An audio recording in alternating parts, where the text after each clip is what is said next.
Hello, everyone, and welcome to SDA Q&A. My very special guest today is Robert Brinsmead. How are you, Robert? I'm well, thank you. Good to have you here. And Gillian Ford, good to have you here just for a minute or two, because you're the person that helped coordinate this and make it happen, and I really appreciate that. If ever there's a guest I just cannot get on the show, I call Gillian. She makes it happen in 5 minutes.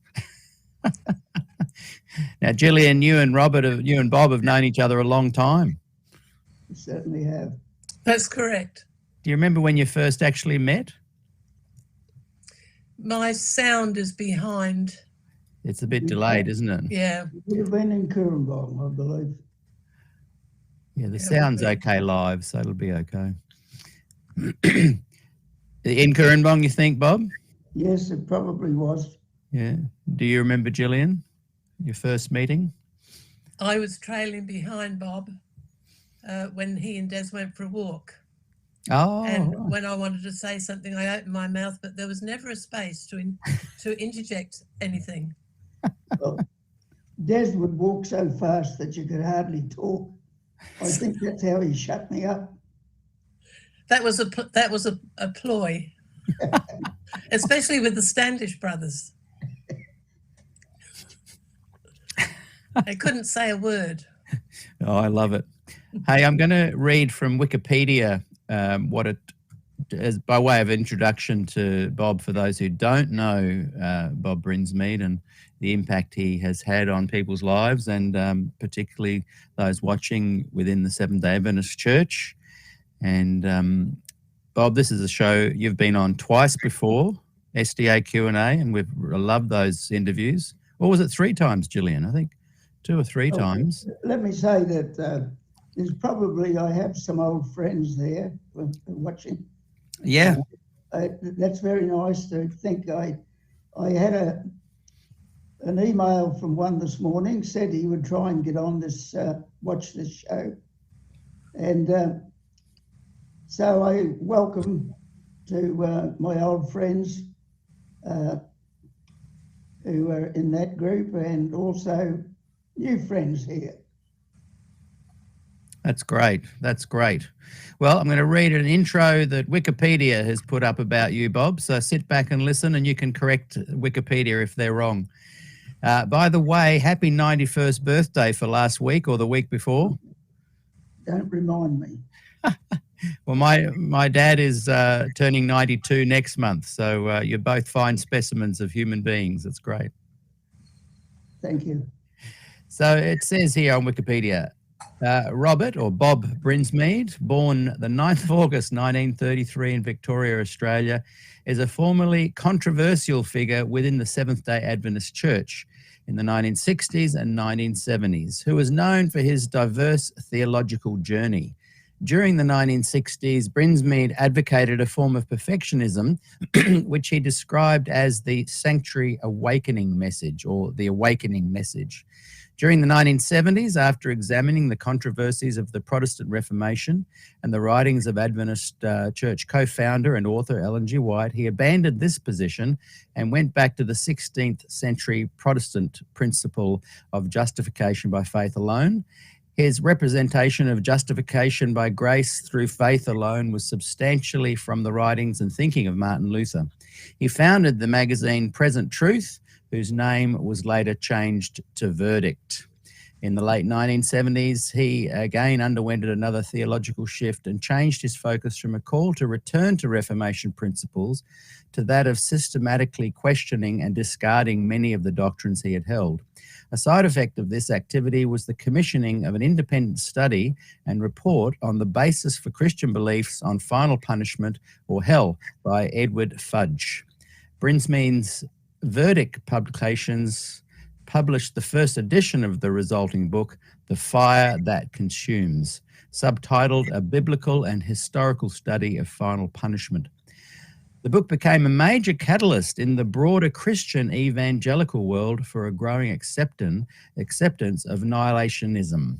In the early 1980s, Brinsmead's theology shifted to liberal Christianity, and he now rejected the Adventist belief in the Sabbath He abandoned his belief in many orthodox Christian teachings, including justification through faith in Christ and the divinity of Christ, seeing God's interaction with mankind as not being limited to just the history of the Bible, but as an ongoing and continuous interaction with humanity towards a positive future. In the 1990s, he turned from his theological focus and shifted his attention to politics and his tropical fruit theme park, Tropical Fruit World. Now, in our previous 2 interviews, we chatted about a lot of those journeys. So those watching, I encourage you to go back and particularly in the Facebook group, you'll have to join that to watch those interviews. They are in there, not on YouTube yet. And so I'm very much looking forward to that. That Wikipedia kind of summary ends around the late 90s.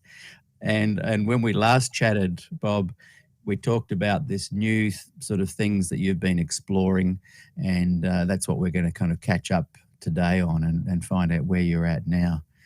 And so does that summarize you some of the broader strokes of the Bob Brinsmead journey?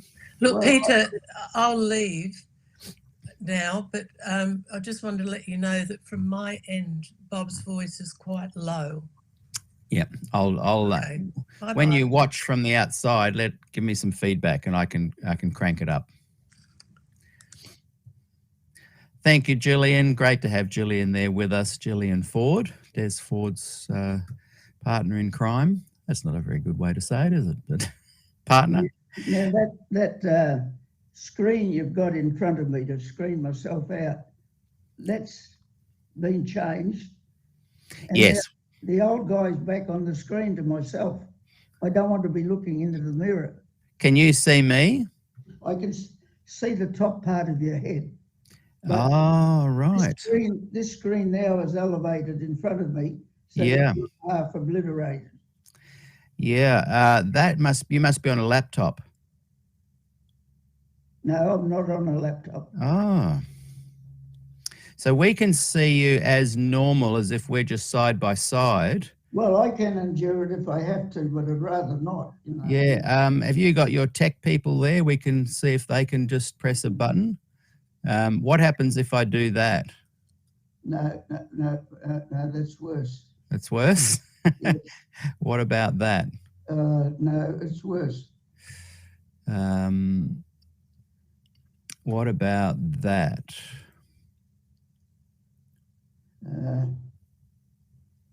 No, the problem is I see 2 pictures, one of you and one of me. Yeah. And I don't want myself on the screen because it'd be like me trying to talk to myself in the mirror. I know. And unfortunately, that's how this program works. I can't change it. Yeah. You'll have to persist, unfortunately. We can't make it any different. Okay, I will put up with it as long as it's okay from your The audience can see it perfectly side by side. Yeah. Okay, thank you.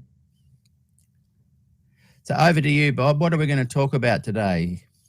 Well, I thought that was over to you. I sent. I've got that right in front of me. The outline of things. Yeah, But, I've got that right in front of me. Let me say that for a number of years I've been quite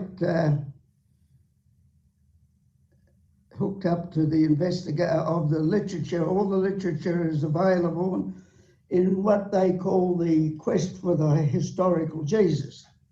The quest began early in the 1800s, that's the 19th century.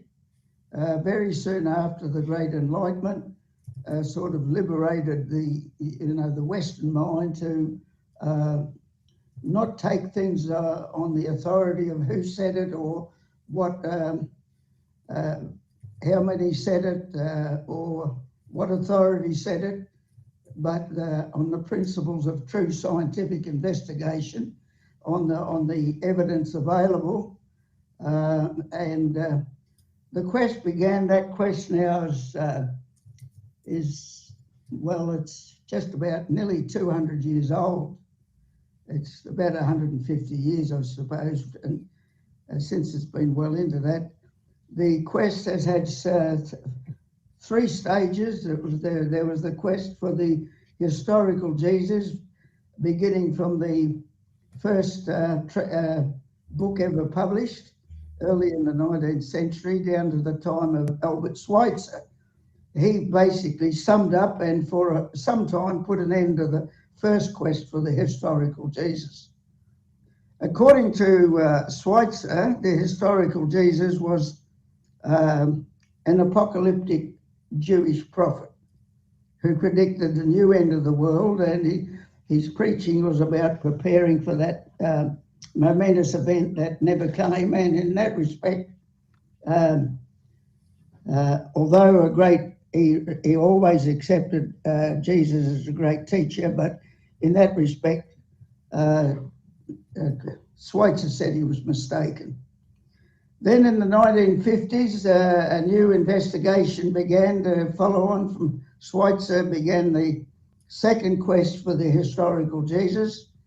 And until we come to our day, we're now well into, I suppose, 50 years or so now into the third quest for the historical Jesus.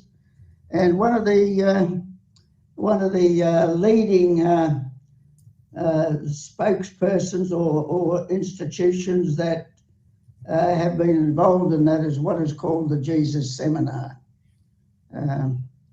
I've been familiar with the literature of the seminar now for about 30 years or more, and have researched might I say, in the quest for the historical Jesus, there's very broad consensus is generally reached. Those involved in the quest are from various backgrounds. There's not only Protestant scholars.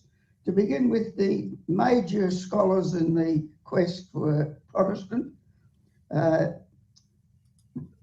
Then along the line, Roman Catholic scholars got involved, Jewish scholars, and people from all different backgrounds have been involved in the third quest for the historical Jesus. So recently I've summarised, tried to put together my basic findings. I will soon publish these under and organise them together under what I may call just something like broadly the Brinsmead papers. The first one was a study of what the scholars have found and my comments regarding that on the matter of identification of the Apostolic Church. Within Christian history, especially since the 19th century, there have been movements such as the Churches of Christ, or the Campbellite movement, and the Adventist movement, from Miller right into the days of the Seventh-day Adventist movement, have always had as their purpose, if you ask them what they're on about, they would tell you, well, we're on about a return to the faith and the purity and faith of the Apostolic Church. Now, the embarrassing thing about that, as far as I'm concerned, when we look at, and there's an enormous consensus now on the identity of the Apostolic Church. It was first formed in Jerusalem, and the Apostolic Church was Jewish. You could call it a synagogue rather than a church. They were dedicated Jews. It was led by James, the brother of Jesus.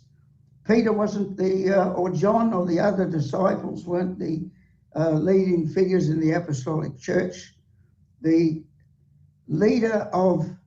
towering leader of the church for 32 years until his death was James, the brother of Jesus. That is now recognised. There's no debate about it, as I can see any further, whether scholars are Protestant or Catholic or Jewish or Calathumpian.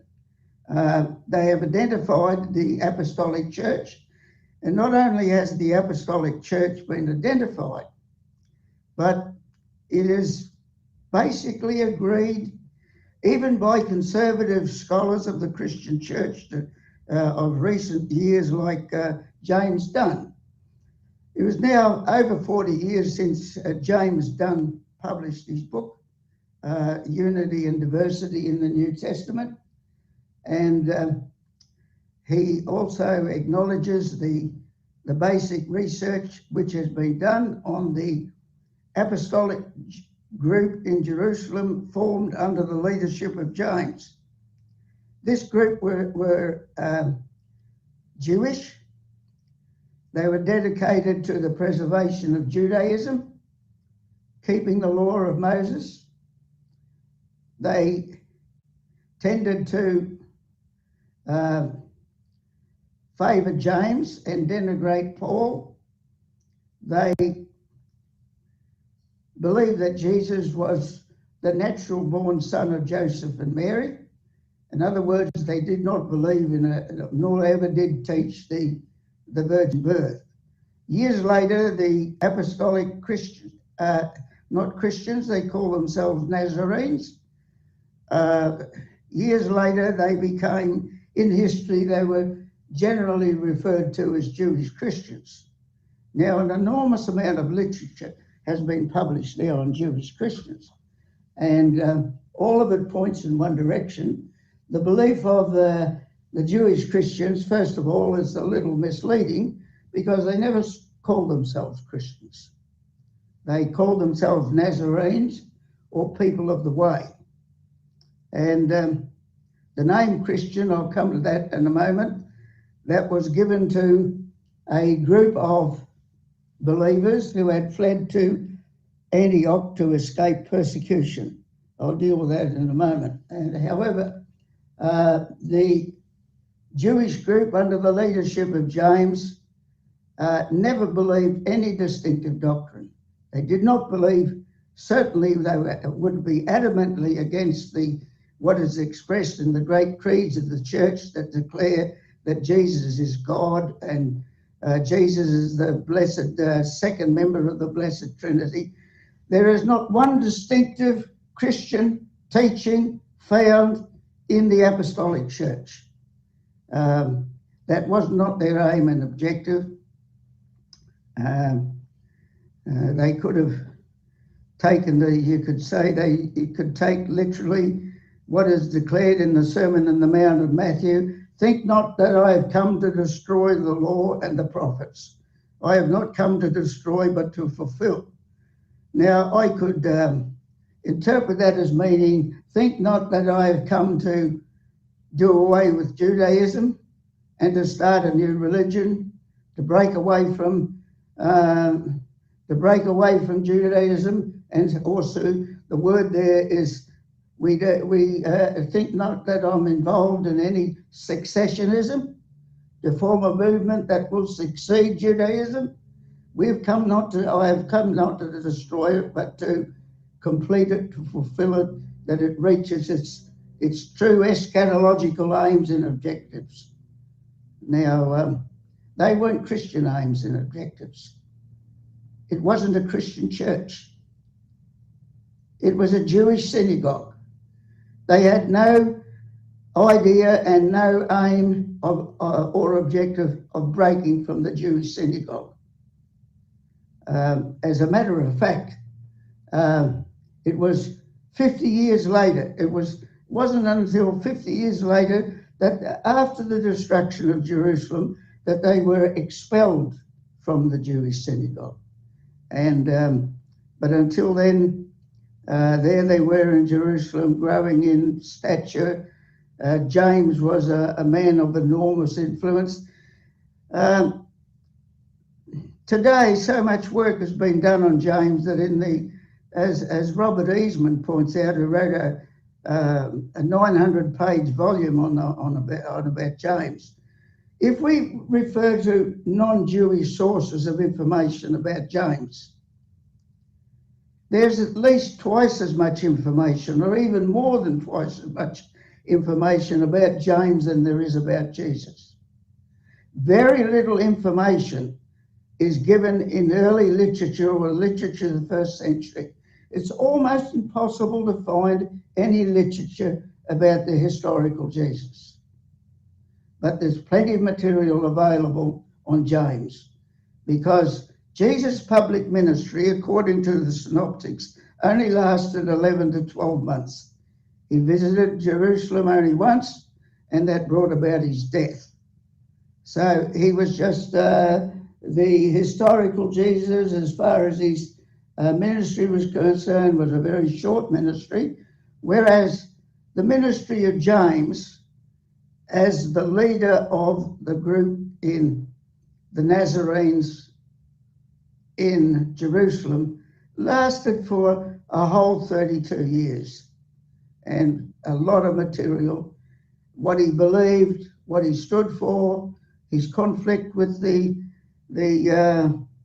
what happened at Antioch and what developed out of Antioch. A lot of that literature has now been thoroughly researched, and we understand what developed very early in the Christian faith. Very early in the Christian movement.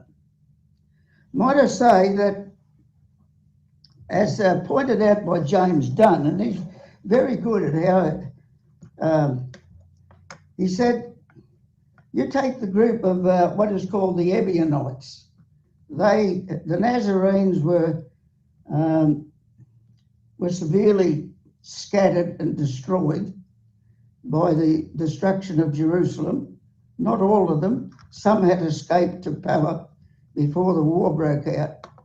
But the destruction of Jerusalem broke the dominance of the Nazarene group, or the apostolic church that was led by James.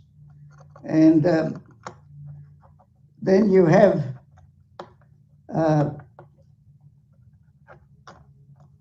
the development then of the dominance of the Jerusalem church in controlling the whole Jesus movement was broken by the destruction of Jerusalem, and then the Gentile church that grew with the Gentile church with its theology developed at Antioch, and we'll come to that if you want to go into that.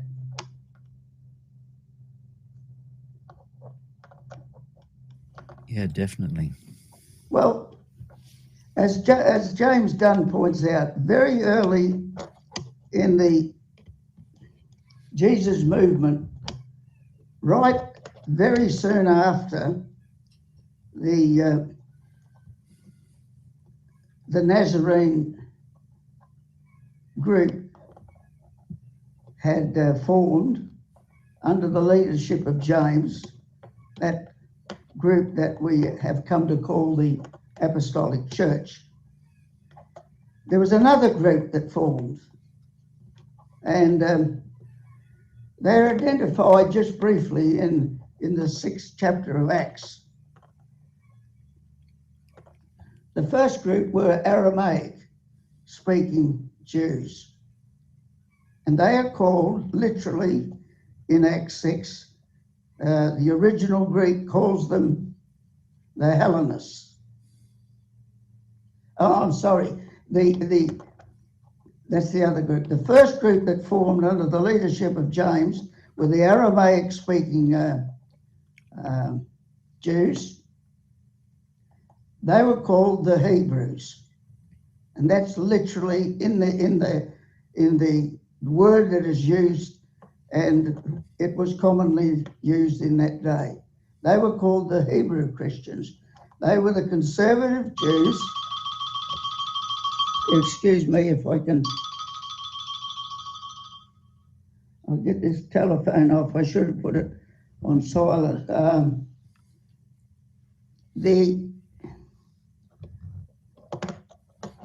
The group under the leadership of James were called the Hebrews, and they continued as Jews.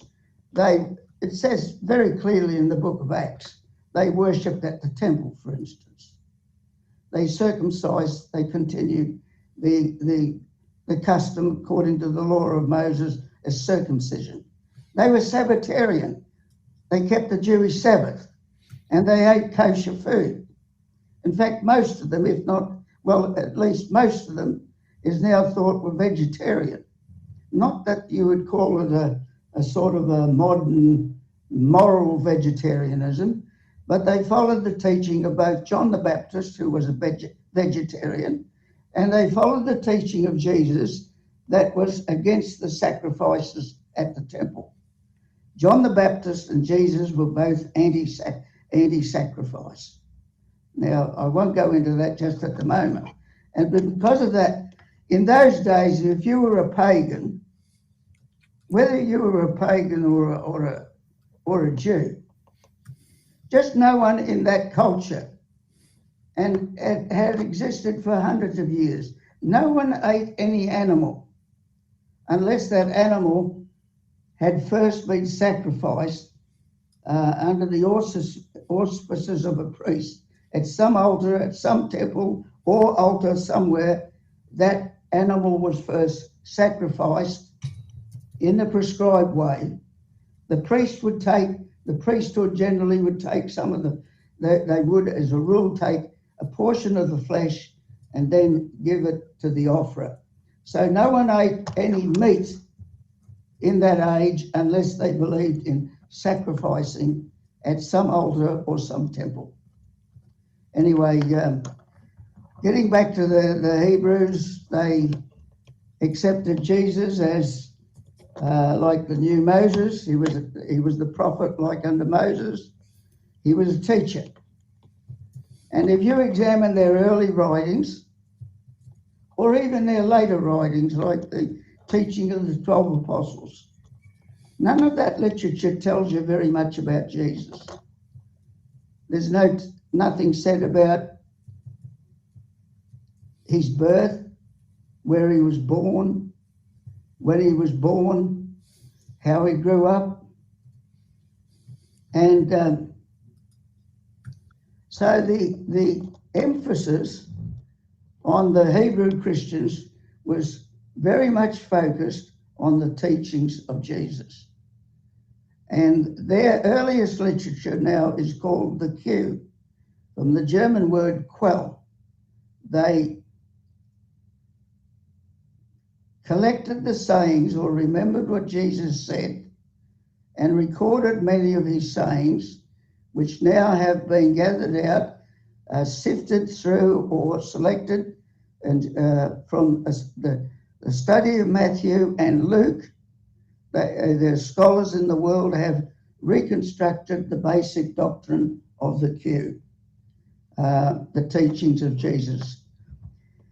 In the teachings of Jesus, there's nothing said about his birth.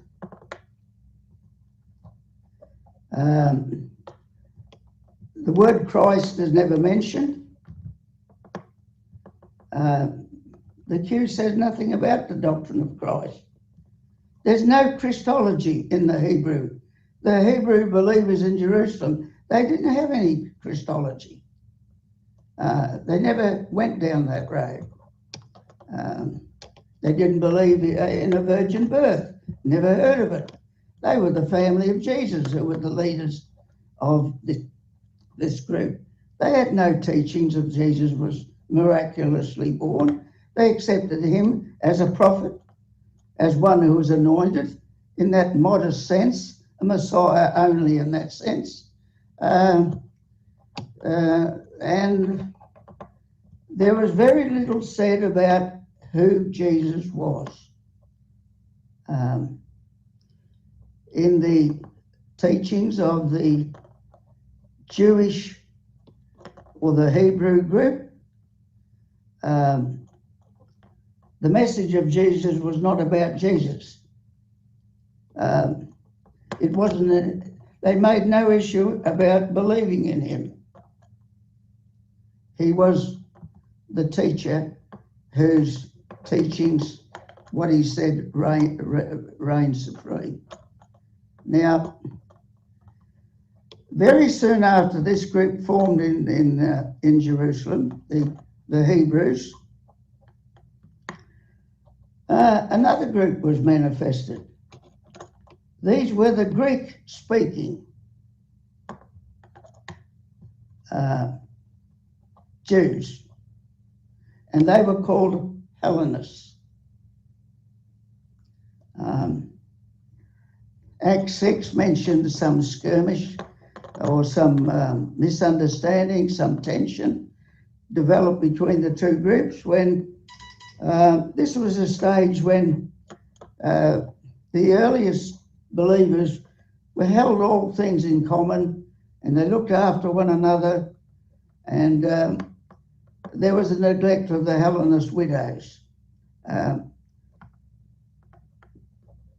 Gunn points out that when you examine what is said, these groups were worshipping in a different synagogue. They had their own synagogues. Now, might I say there may be a confusion. There is a confusion sometimes in the early literature between the word church and between the word synagogue. If you were speaking Greek, you would call a gathering or an assembly a church. It wasn't an institution. The word church in the Greek simply means an assembly or a gathering. If you were speaking Hebrew, or literally what they spoke in those days was a related language, it was the Aramaic language, learned from the Persians, you would call a group an assembly a synagogue. And at Jerusalem at the time, this time of history in Jerusalem, there's a record that there was 394 synagogues in the vicinity of Jerusalem. So every group of different languages or different backgrounds or different emphasis, they might be synagogues of the Pharisee point of view, synagogues of the Essenes, and synagogues of the Jewish, the Greek-speaking believers. Now, whether it happened literally or as strictly as the book of Acts records,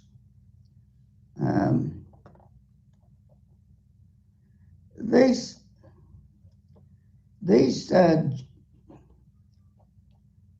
Greek-speaking, the apostles intervened to overcome this problem of the neglect of the widows, and they appointed 7 deacons to attend to the matter and to be table waiters to see that the widows were properly cared for. Now, what happened? You only read a few verses on. It's almost hilarious. It tells you the 7 deacons they appointed, and they ordained 7, among whom was Stephen. I remember now 2 of their names. Don't remember all the other names. The names are given in the book of Acts. Stephen and Philip were named. 2 was among them. And no sooner had these, you may say, the table waiters were ordained, then the next thing you see that they were flaming preachers, making a bigger impact than even the apostles at Jerusalem, causing an enormous impact because of the fact that they were Greek speakers and they had a better contact and access to non-Jewish people. And what they were teaching disturbed the Sanhedrin.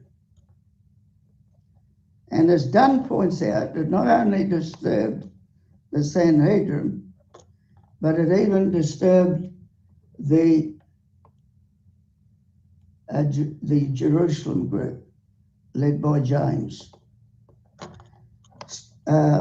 Stephen was called before the Sanhedrin, and because of his very radical attack on the temple,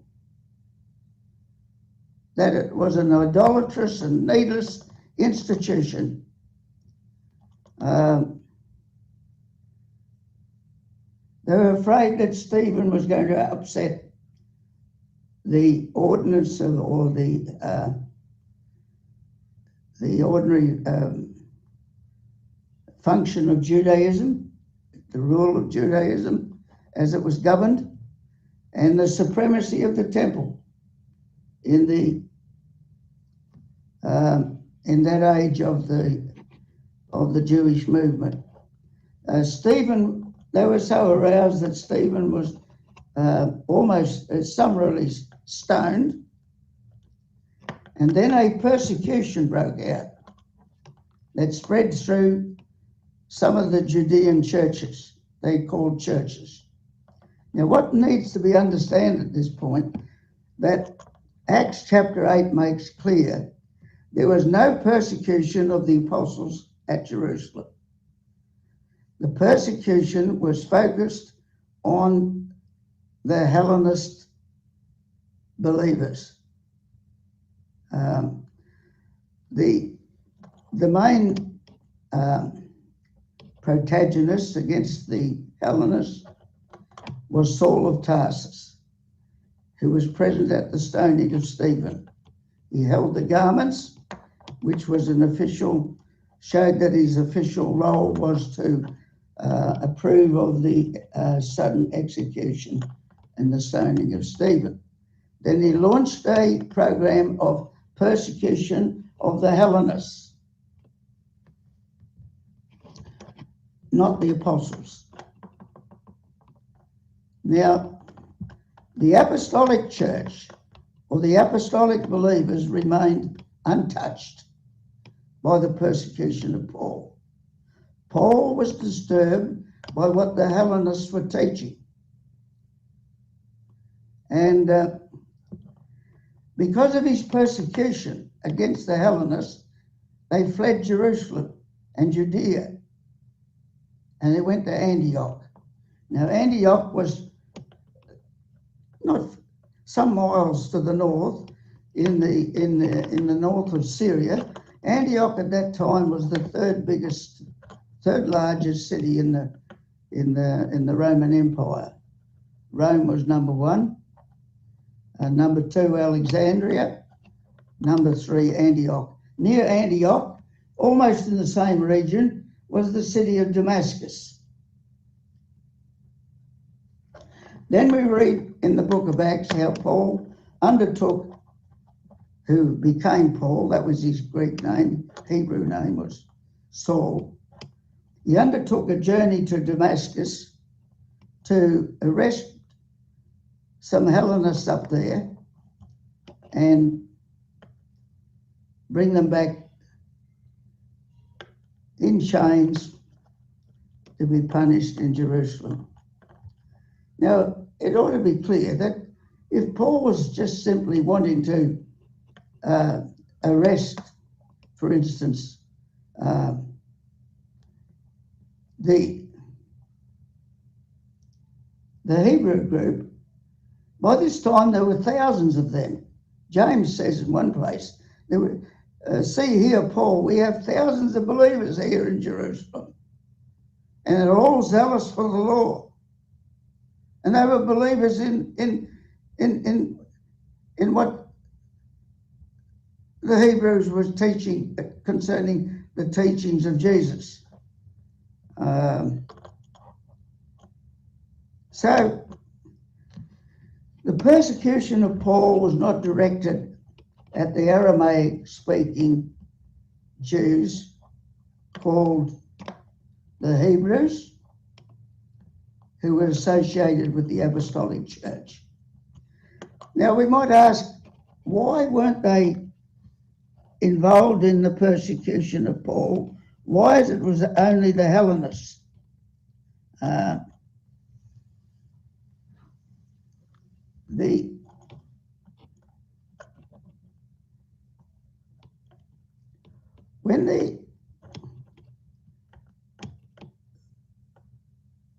When the Hellenists fled to Antioch,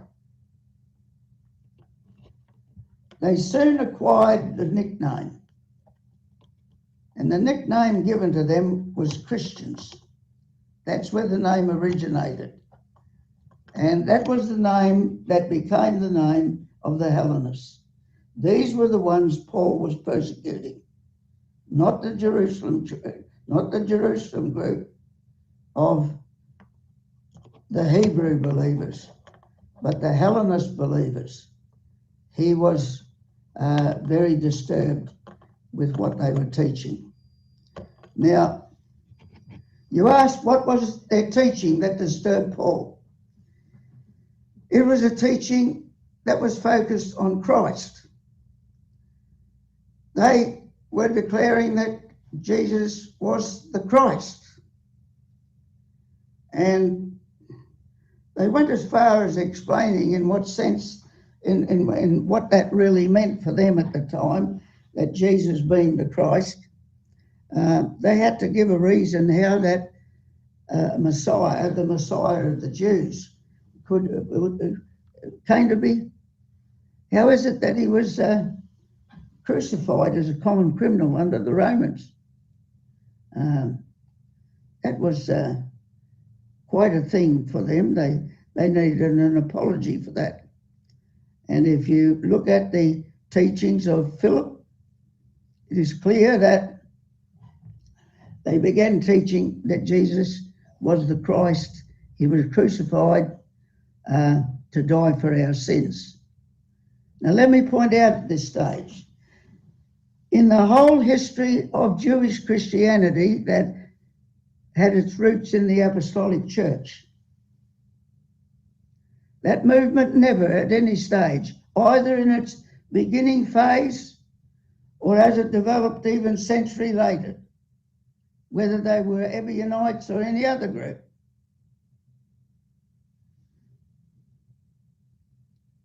the Apostolic Church and their successors never believed that the reason for the death of Jesus was to die for the sins of the world, or die for our sins, as Paul would say in 1 Corinthians 15, according to the scriptures. The teaching of the Hellenists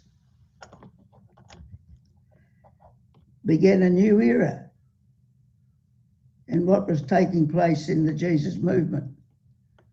A new phase, a new focus altogether. Now, if you look at the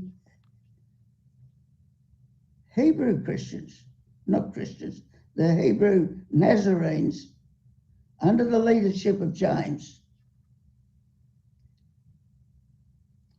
their focus was wholly the teachings of Jesus. Very little said about who he was.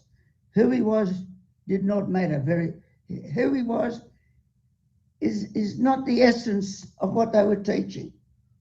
They were teaching, their focus was on the teachings of Jesus. What happened with the Hellenists, and this is why they were down at Antioch, why they were nicknamed Christians, is their focus was now changed, and the central thing in the teaching of the Hellenists was the person of Christ. In other words, what happened, this change, you might say, well, that's not such a big change. It is an enormous change. Mm-hmm. Yeah. Because what happens in this change, the whole focus changed. First of all, it's the teaching, it is the teaching of the messenger. He is the gospel. This is what matters. This is the only thing of any importance. Mm. Who Jesus is, where he was born, who his parents were, all fades into the background. They're not interested. The early the early writings of the Hebrew group in Jerusalem weren't interested in all the detail of the who said this and who did this. The who didn't matter. He was simply an ambassador. He was a teacher. What mattered was his teaching. When it gets down to the Hellenists, what matters now is that the messenger becomes the message. The teacher becomes the one who is taught. The whole focus now is on the person, who this person is. And they're very excited about discovering and speculating and developing a theology of the person. Now, this theology of the person sets the Christians on a path that took 400 years to develop. It is called Christology.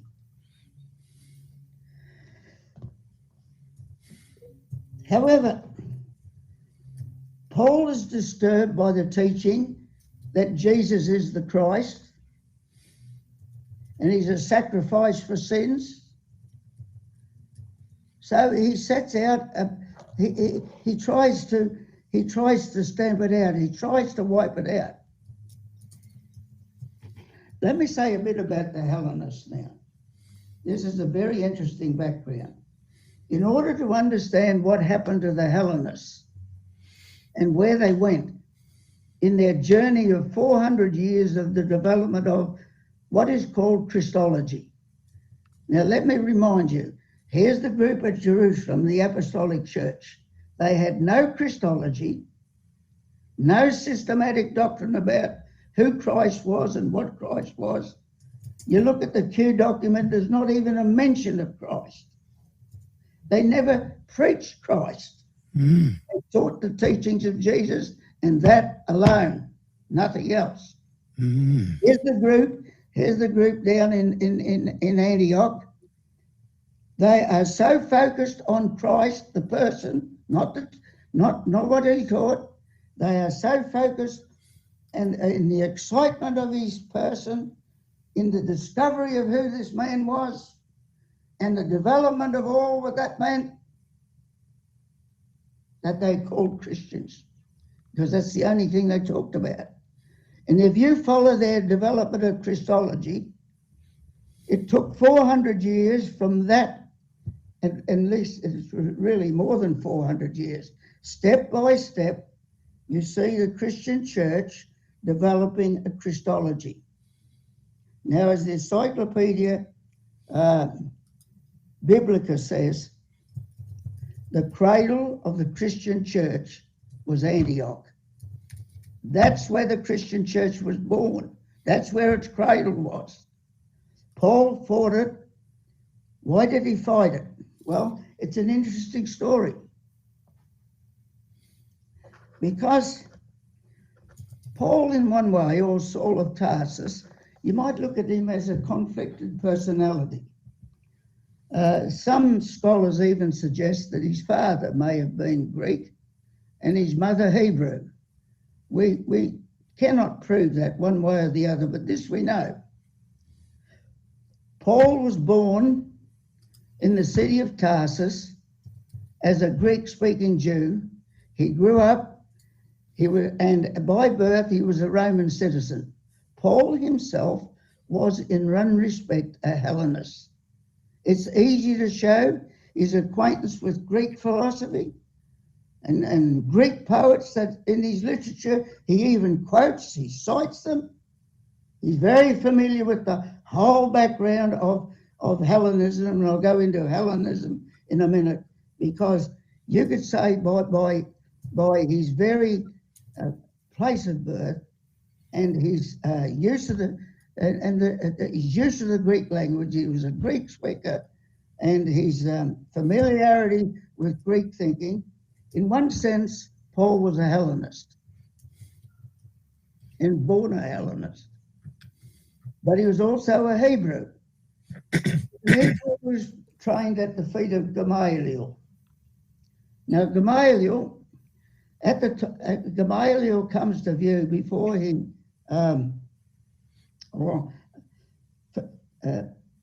Paul learned Hebrew and became a scholar in Judaism at the feet of Gamaliel. Gamaliel was elevated at a time there when it was crucial for the early church. Gamaliel was actually presiding over the Jewish Sanhedrin itself. He was a man of enormous stature in Judaism. When the Sanhedrin began the persecution of the apostles, we have it recorded in the book of Acts that he counseled the Sanhedrin, leave these men alone. If they be of God, you won't stop it. Leave them alone. The record is that they did leave them alone. And there was peace in Judah, in the apostolic church. It was given room to grow. It was given room to develop. And it did develop. It became thousands of people joined the Jesus movement within Judaism. James himself, the leader of this group for 32 whole years, was such a towering figure that you'd have to say, if there was such a thing as a democratic, there was no democracy in those days. But if they had a democracy in Judaism or Jerusalem, to choose who would be the mayor of Jerusalem, if it was a popular vote,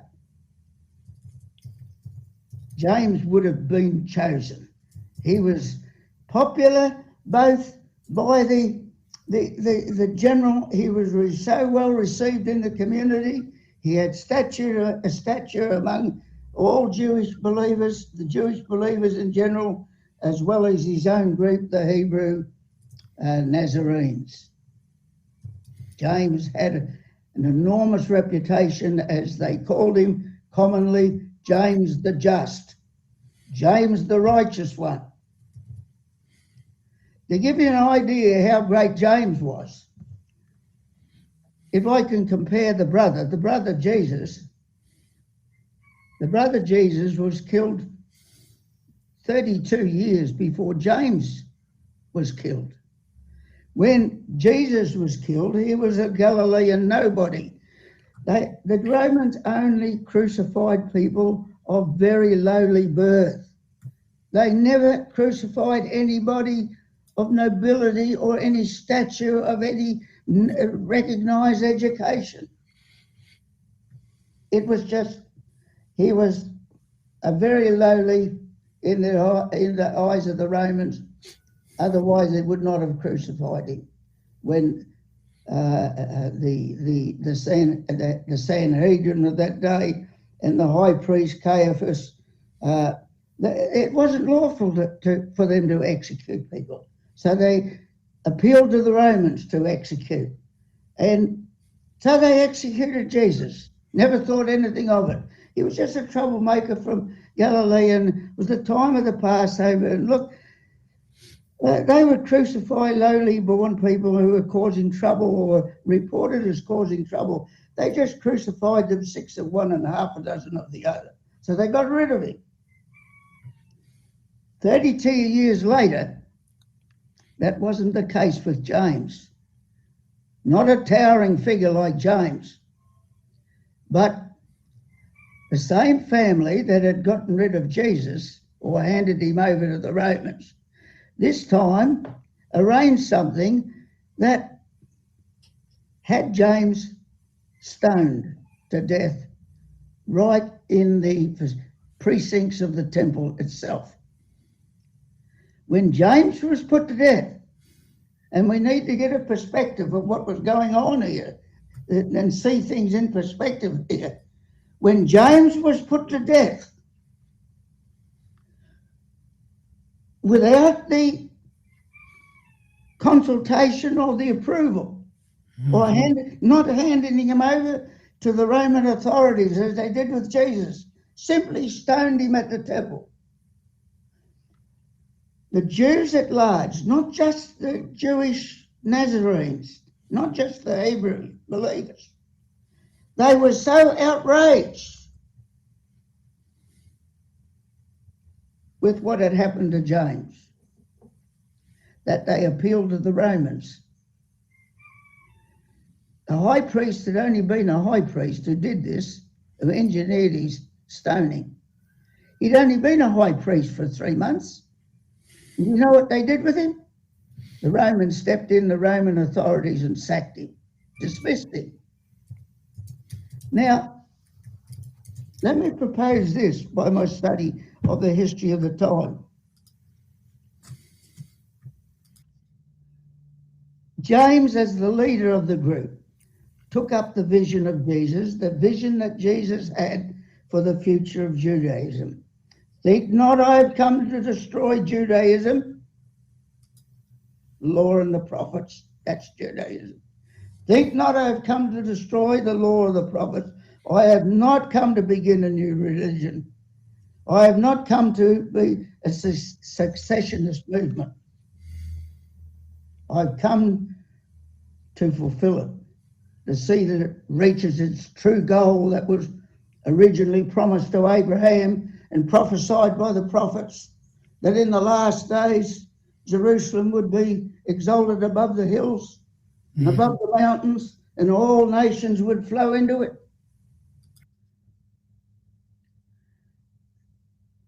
James saw himself as fulfilling the vision of his brother. And before the destruction of Jerusalem, he had progressed so far that it's easy to see that James, in the movement he was leading within Judaism, saw the possibilities. He saw it on the horizon that he was going to overwhelm, and he would be successful in being the main force within Judaism. Now that work, wow. he was very afraid. You can see that all his tensions that developed with Paul. It's an interesting story.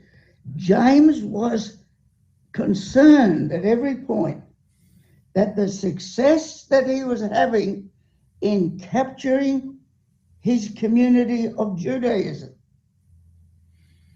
he was about to succeed in it being the main expression of Judaism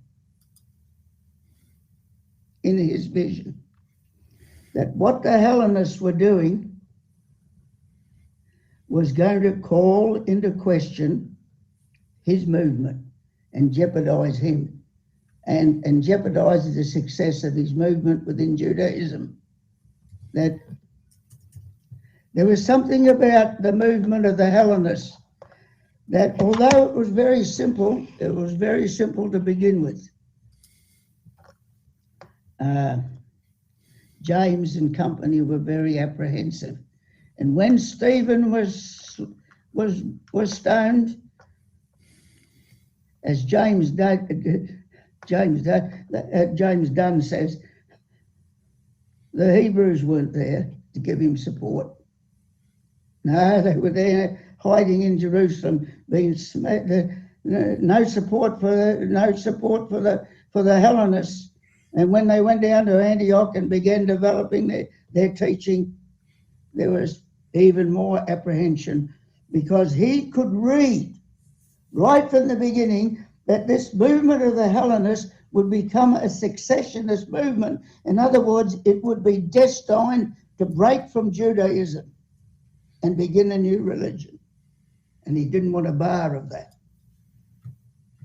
So Paul takes up the cudgels against the Hellenist Christians, himself a Hellenist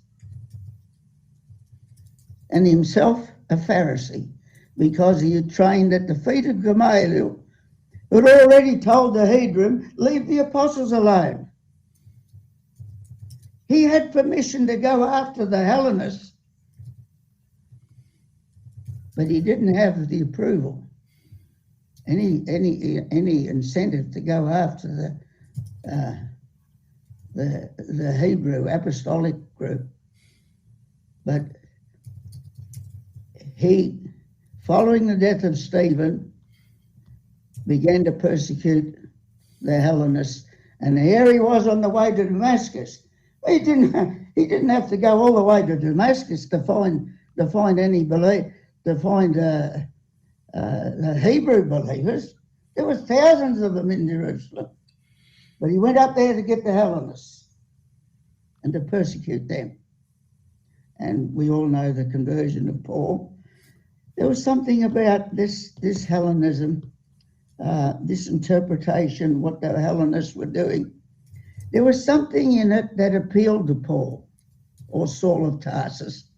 And there was something in it that he also hated because he was trained against it at the feet of Gamaliel. Gamaliel was an interesting character. He has a great history behind him. Gamaliel happened to be the grandson of Hillel. Hillel was the greatest Pharisee that ever lived, one of the greatest Jews that ever lived. He lived for 120 years. Yes, he did. His length of life was the same as Moses. And he was one of the greatest Jews who walked the planet since Moses. He died when Jesus was about 10 years of age. It's not even hard to show that Jesus lifted the essential teachings of Hillel into his own teachings. He adopted the teachings of Hillel. Hillel was the founder of what was known as the School of Hillel. Not the Church of Hillel, just the school of thought. And at the end of his life, near the end of his life, he became an Essene. So he was a Pharisee, and also he became an Essene. That was Hillel. Now, what we need to know about these Hellenists and why they went the way they did is that Hellenism had a long history in Judaism.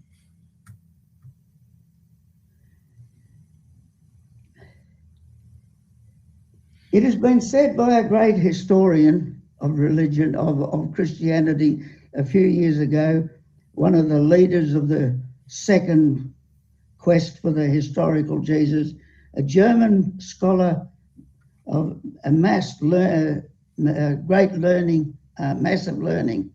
by the name of Kazerman. He said, apocalyptic is the mother of all Christian theology. Now, that needs exploring what he really meant by that. Apocalyptic is the mother of all Christian theology. If you ask me now, well, what's the father of Christian theology? I would say without a pause, Hellenism is the father. Jewish apocalyptic is the mother. Hellenism is the father of all Christian theology.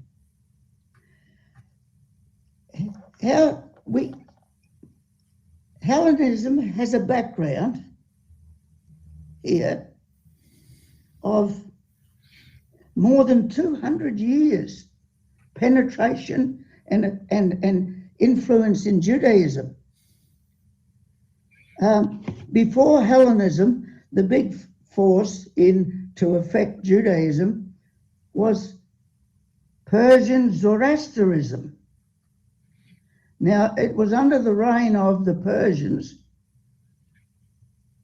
that the Jews began to speak Aramaic. Just as everybody in the Roman Empire virtually was educated, Koine Greek became the common language of the Roman Empire. That's the common language of Jews, as common Greek rather. Greek became the common language of the Grecian Empire.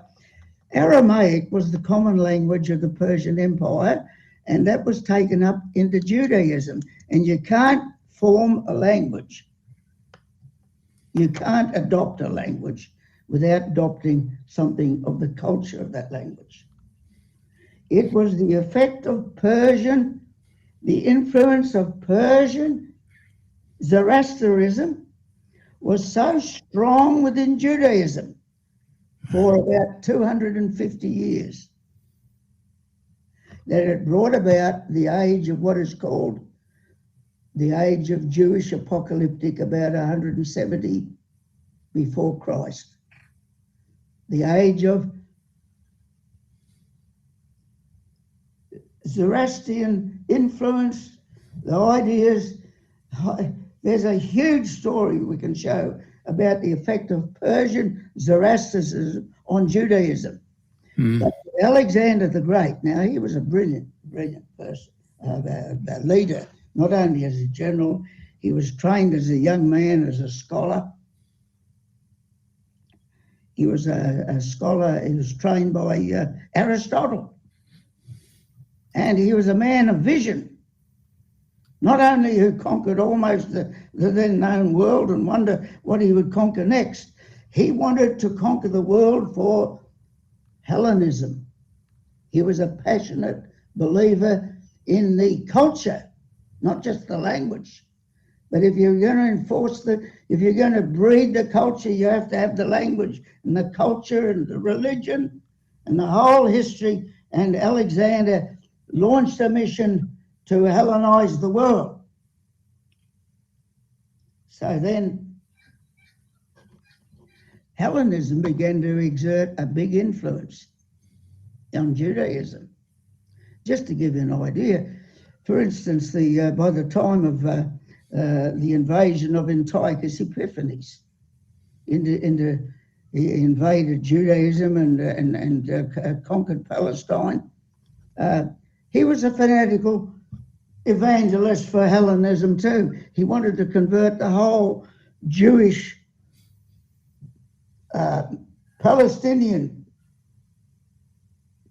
situation or movement, Palestinian nation. He wanted to convert the whole of that nation to Hellenism. The surprising thing is that he had quite a few Jewish supporters for that. They were Jewish Hellenists. They were there already in the nation. Now, just to give you an idea of the spread of Hellenism within Judaism, it was the Hellenists in Judaism that had the Hebrew Bible translated into Greek. That's the Hellenist influence. So they had the Septuagint translation of the Bible.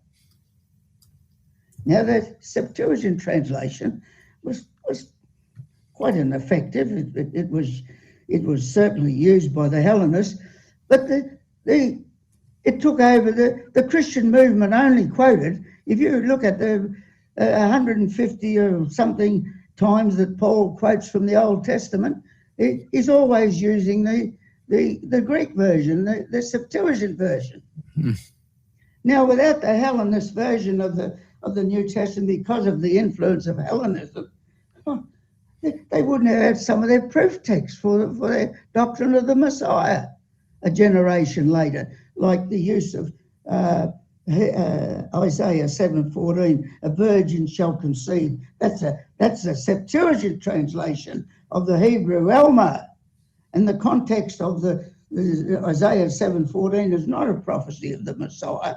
One only has to read it to see plain English there. And now we read it in any language you like. The Elma of Isaiah 7:14, was translated into the Greek. But there's a big Greek influence, not only in that, but Greek philosophy. Now, in Greek philosophy, the Jewish Hellenists always envisioned to try and make a harmony, a compatibility between Greek philosophy and Judaism. That was their dream. That was the whole point of most of the Hellenist movement for 200 years within Judaism was infiltrated with this. Now, what happened in the whole history of Hellenism, it's like you have the Greek-speaking Jews, they were the Hellenists, and you have the Aramaic-speaking Jews, they they tend to be more conservative, and they're sticking to their Judaism, and the others are more liberal. They want to be influenced. They want to amalgamate. This is what happens often in liberal movements. It's what, the Hegel writes of in his History of Philosophy. You have a thesis, and then you have an antithesis, and then finally you make a synthesis. So you have the greatest writer, the greatest philosopher in the days of Jesus and in the days of Paul was a Jew by the name of Philo. He lived in Alexandria, the second greatest city in the Roman Empire. Philo was a Jewish Hellenist. Now, don't tell me Paul didn't know anything about Philo or wasn't influenced by the teaching of Philo. Philo's aim was to show the harmony between the Jewish Torah, or the Jewish law, and Greek philosophy. He spent a lifetime of thought. He was the greatest Jewish writer of his day. He spent a whole lifetime of trying to amalgamate Jew and Gentile,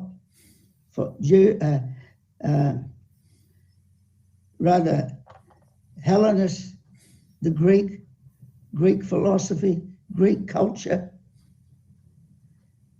bring it into harmony with Judaism. I run ahead a bit now. Paul succeeded in this aim so well that he left Philo in the shade.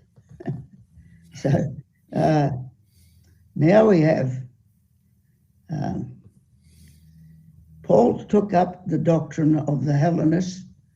Jesus is the Christ, and he died for our sins.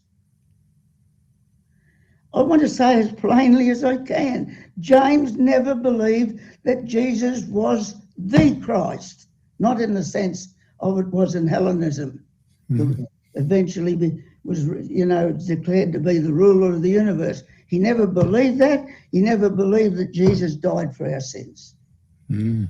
Wow. And if you want some evidence of that, it's even in the book of Acts with the Apostle Peter, when he's depicted as, there's a bit of legend in that, an exaggeration or fogging things over in the book of Acts, but at least the book of Acts gets one thing right. Peter, on the day of Pentecost, he gets up and he preaches to the Jewish congregation. Did he say that Christ died for our sins? No. Did he say that Christ was God? Come on, they'd take him out and stoned him on the spot if he had suggested such a thing. He said he was a good man. He went about doing good. He was a prince of a man, like in the goodness of his life. And what have you done? And this prince of a man, you've taken out and you've murdered him. In other words, he died of a misadventure. He died the death of a prophet. He died like John the Baptist. He died like his brother died when he was stoned to death. Now, whether you take right back from the time of James, way down to end of the century, what is now, or what is later became called Jewish Christianity, I tell you what, the influence of Jewish Christianity lived on, and has lived on through the Christian ages. And the last great exponents of Jewish Christianity, do you know who they were? They didn't use the name Jewish Christianity. The founders of America, the fathers of America. Was that one of them an Orthodox Christian? No, not even Abraham Lincoln. Lincoln would say, Christianity is not my religion. The greatest of them all, as way as the thinker, who wrote the Jefferson Bible. He compiled, took out all the stuff that he didn't like, and he tried to research the historical. He was a great scholar of he spent his retirement years studying the historical Jesus. Put a Bible together called the Jefferson Bible. He took out stuff, he says, written by inferior minds. He said it would be more pardonable to believe in no God at all than to believe in the atrocious teachings of the theologians. The theologians built an edifice called Christology. It took 400 years to be built. The last great sort of, you might say, thing that went into the finishing of the edifice of Christology was the year 451, the Council of Chalcedon, that spelled out the hypostatic union of the two natures of Christ in one person, perfect God and perfect man in one person. So one person, two natures, was finally not nailed down in Chalcedon, and you might say the edifice was basically completed by the year 451. Now, when you begin with Paul declared that Jesus was declared to be the Son of God, which is the equivalent of the Messiah as used in context in the book of Romans, by his resurrection from the dead. No good scholar would ever say that Paul ever got to the amazing point to say that Jesus was God. When he said that Jesus was the Son of God by the resurrection of the dead, you can show from Paul, especially in his teaching in Acts 13, there's another passage, he used the psalm, "Thou art my son," when King David was made a king of Israel. It says in the Psalm, 2nd Psalm 1, God said, "You are my son. Today have I begotten you." Paul taught that Jesus was the Son of God, the Messiah, by adoption. That is called adoptionism. At that point, Paul was true to his Hebrew background, to his training at the feet of Gamaliel. Now, let me say the difference between this. First of all, I'll point out, if you trace the development of Christology down through a long period of time, the whole structure of Christology took 400 years to build. Every heresy was virtually a heresy in Christology. It seems that the church argued. The bishops fought together in their conclaves for 400 years to develop the cathedral of Christology. One of the heresies in the 2nd century, one of the heresies in Christology which was denounced by the Catholic Church, the Universal Church, was the heresy of adoptionism. In other words, Paul himself began with an adoptionist theology. May I say the difference? And I'll give you one illustration between the great difference between the Hebrew kings and the Grecian kings. The Hebrew kings were anointed to be kings, son of God, by adoption. In Hebrew thinking, God is one indivisible God. He shares his divinity as an essence, substantially with no one. That's Jewish. That's true Hebrew. When you look at the Grecian view of the king, you'll find that many of the Grecian kings, the legendary kings, like Alexander, they were sons of God substantially, by essence, by the way they were born. How was Alexander born? Alexander was a god. He wasn't just human. His mother was Olympia. And before she was married, she was to be married to Philip of Macedon. Before she was married, she became pregnant, not by Philip, but as Olympia had it. One night, let me put it bluntly, she had heavenly sex.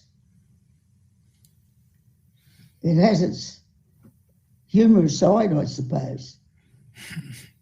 Olympia explaining to her would-be husband that she's had some heavenly sex. One night there was a bright light and something happened. There was a snake, there was a serpent in the room, and with this divine serpent, she was impregnated and gave birth to Alexander. Alexander believed that he was more than human. He was a god. And there was many, many kings. I could go on and tell you stories about kings in the line of the Grecian kings, right down to Antiochus Epiphanes, who tried to wipe out Judaism.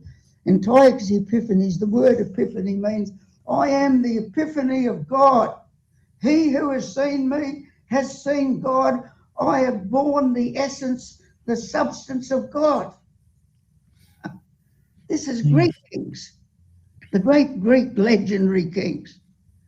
They were sons of God, substantially sons of God by essence. But the Hebrews wouldn't have any of that. In Hebrew, you can only be a son of God by adoption. You don't share and steal some of God's divinity,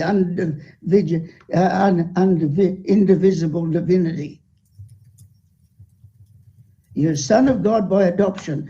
Now, when Paul started this journey of the church's journey of Christology, he started with a theology of Christ is a son of God and he is the Messiah by adoption. The problem is it didn't remain there. That eventually became a heresy. And if you follow through to the creeds, right through to the Nicene Creed and finally the Athanasian Creed, which wasn't really published until about 500 AD, even later than Chalcedon.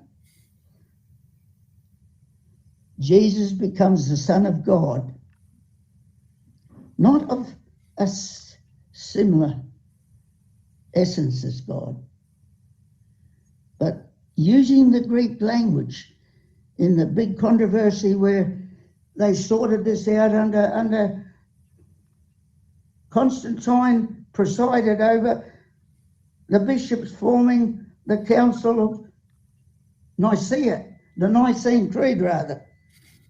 And he sat there in essence, he sat there, he presided, insisted he won't let the bishops go. They have to come to a unity on this. They have to decide whether the Christian movement is going to be Arian or does it decide whether it's going to be Athanasian. And most of them under that point in the history of the Christian church were Arian. Hands down Arian was the official view even right into 325. But then it was nailed down under the influence of the Athanasian doctrine. Jesus, this Son of God, declared to be the Christ, he has to be God of very God, the substance and the essence of God. Not the likeness, but he's co-eternal, not as they formerly thought that he was begotten of God, that somewhere deep back there in eternity somewhere, God begot his Son, begat his Son.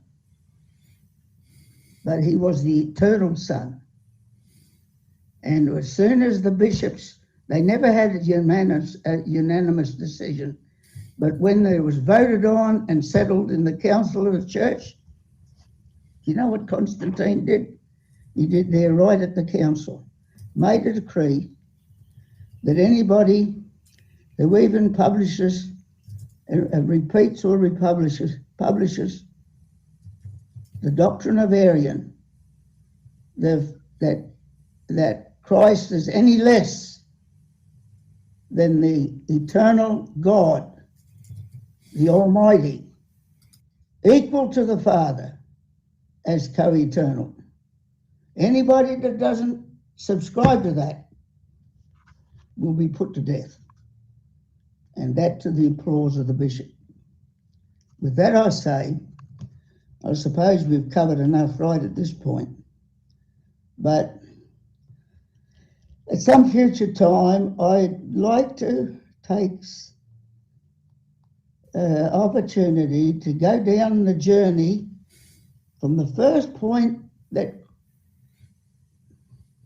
Paul was converted. He was converted by the Hellenists. I know Paul said, what I'm teaching I got directly from God. I learned it from nobody. He used that as to emphasize his authority. But visionaries like Paul often do that. They say, I got this directly from heaven itself. I didn't learn this from anybody. But nevertheless, Paul was converted by the Hellenists. The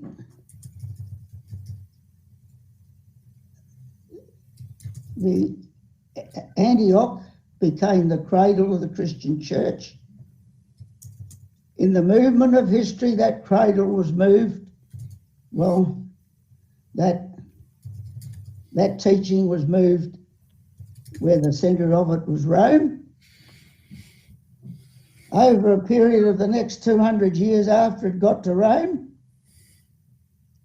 it took another 300 years to every nut and bolt of that Christology was nailed down as official church teaching. And as the church nailed that down, they passed decree after decree was passed by the support of the empress, the rulers of the Roman Empire, which now had become Christian, that these teachings were enforceable by pain of death. So that we have the remarkable story that the faith that was worth dying for had finally become the faith that was worth killing for. And there was a lot of killing for the next 1,000 years. Even a killing that continued into the Reformation. Because when Calvin encountered the brilliant theologian Dr. Servetus, he was arrested. He was brought before John Calvin's council, who put to him one simple question. Do you believe that Jesus is the eternal Son of God? And Servetus said, I believe that Jesus is the Son of the eternal God. For that heresy, he was burned at the stake in a green fire. Wow. That's how important it was. Not only this building, this edifice, it became an immovable doctrine. No one must question it. No one must even think a thought that one iota of that could be false. Perhaps even today. Without being threatened by pain, by death. And that structure that was formed by 400 years, I will say, was born of an apocalyptic interpretation of the Jewish apocalyptic, was the mother of it. Hellenism, Greek Hellenism was the father of it. It was a structure that was so permanent in the Christian church and the whole history of the Christian movement that it withstood the breakup of, in the about the middle 1,000 years later, it withstood the breakup of the Greek Orthodox Church when it split from Rome, but they never challenged the basis. And when the Protestant Reformation came along, did they move a pin or stir a pin of that? No. Not a bit of it. Yeah. They maintained that as well. And it's only now I can show you I have a collection of statements of leading Roman Catholic, Protestant, Jewish, or what have you, researchers especially defined Roman Catholic authors as well as Protestant authors say that for this new millennium, that teaching, that doctrine of Christ has had its day. Wow.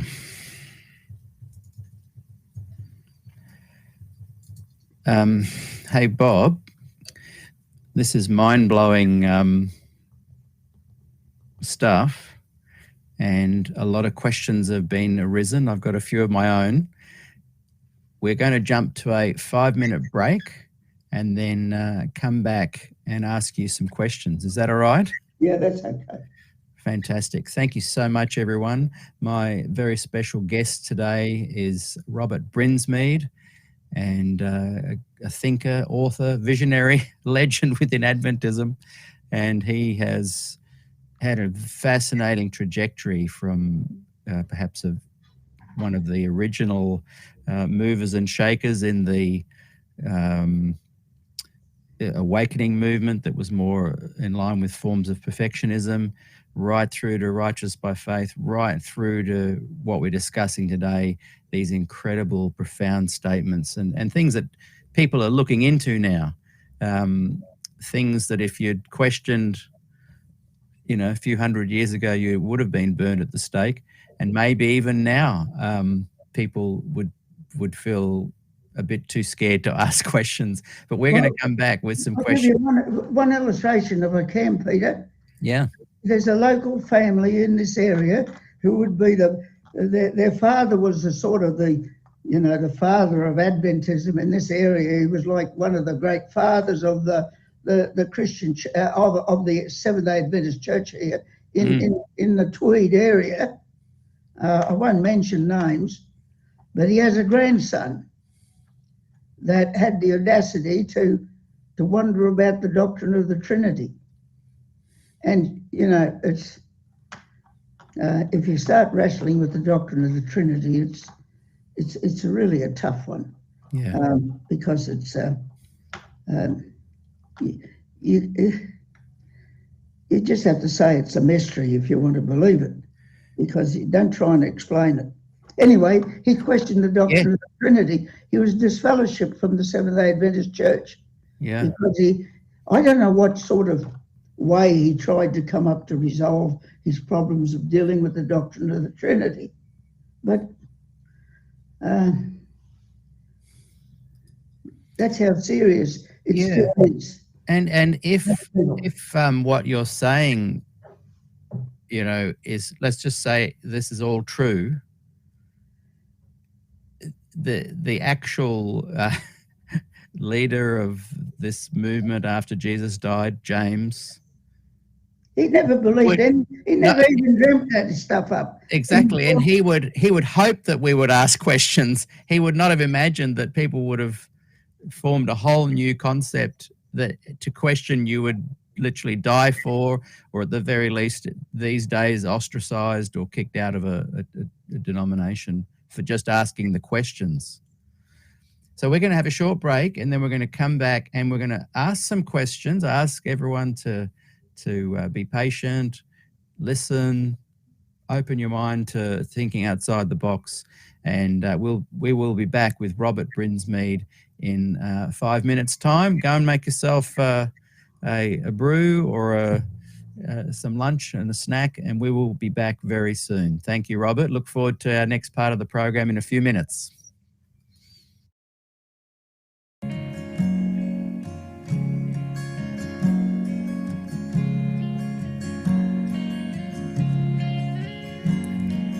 You love me so much more than I could ever know. Your love is deeper than this world will ever show. And all of life's beauty shines around this moment now.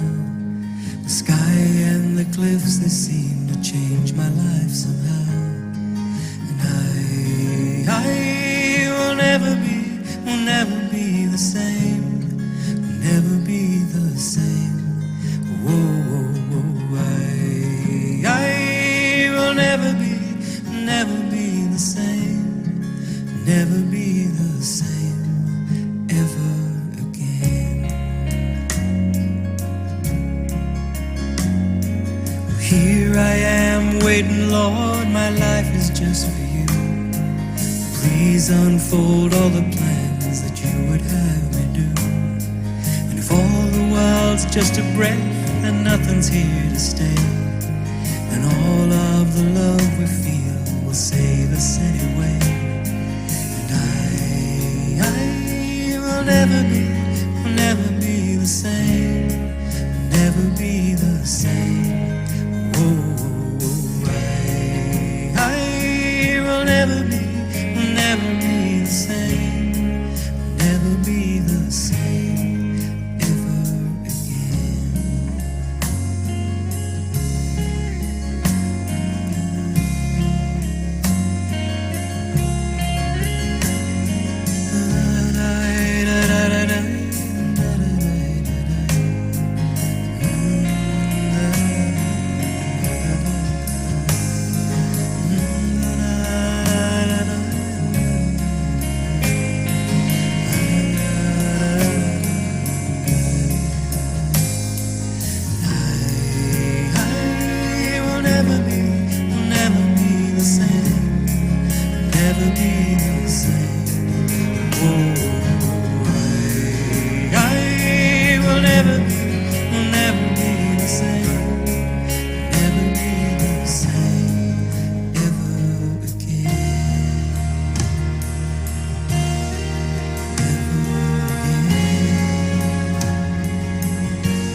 Love me so much more than I could ever know. Your love is deeper than this world will ever show. And all of life's beauty shines around this moment now. The sky and the cliffs, they seem to change my life somehow. And I will never never be the same, never be the same. Whoa, whoa, whoa, I will never be the same, never be the same ever again. Here I am waiting, Lord, my life is just for you. Please unfold all the plans that you would have me do. And if all the world's just a breath and nothing's here to stay, then all of the love we feel will save us anyway. And I will never be the same, never be the same. Oh, I will never be the same, never be the same ever again.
Hi and welcome back.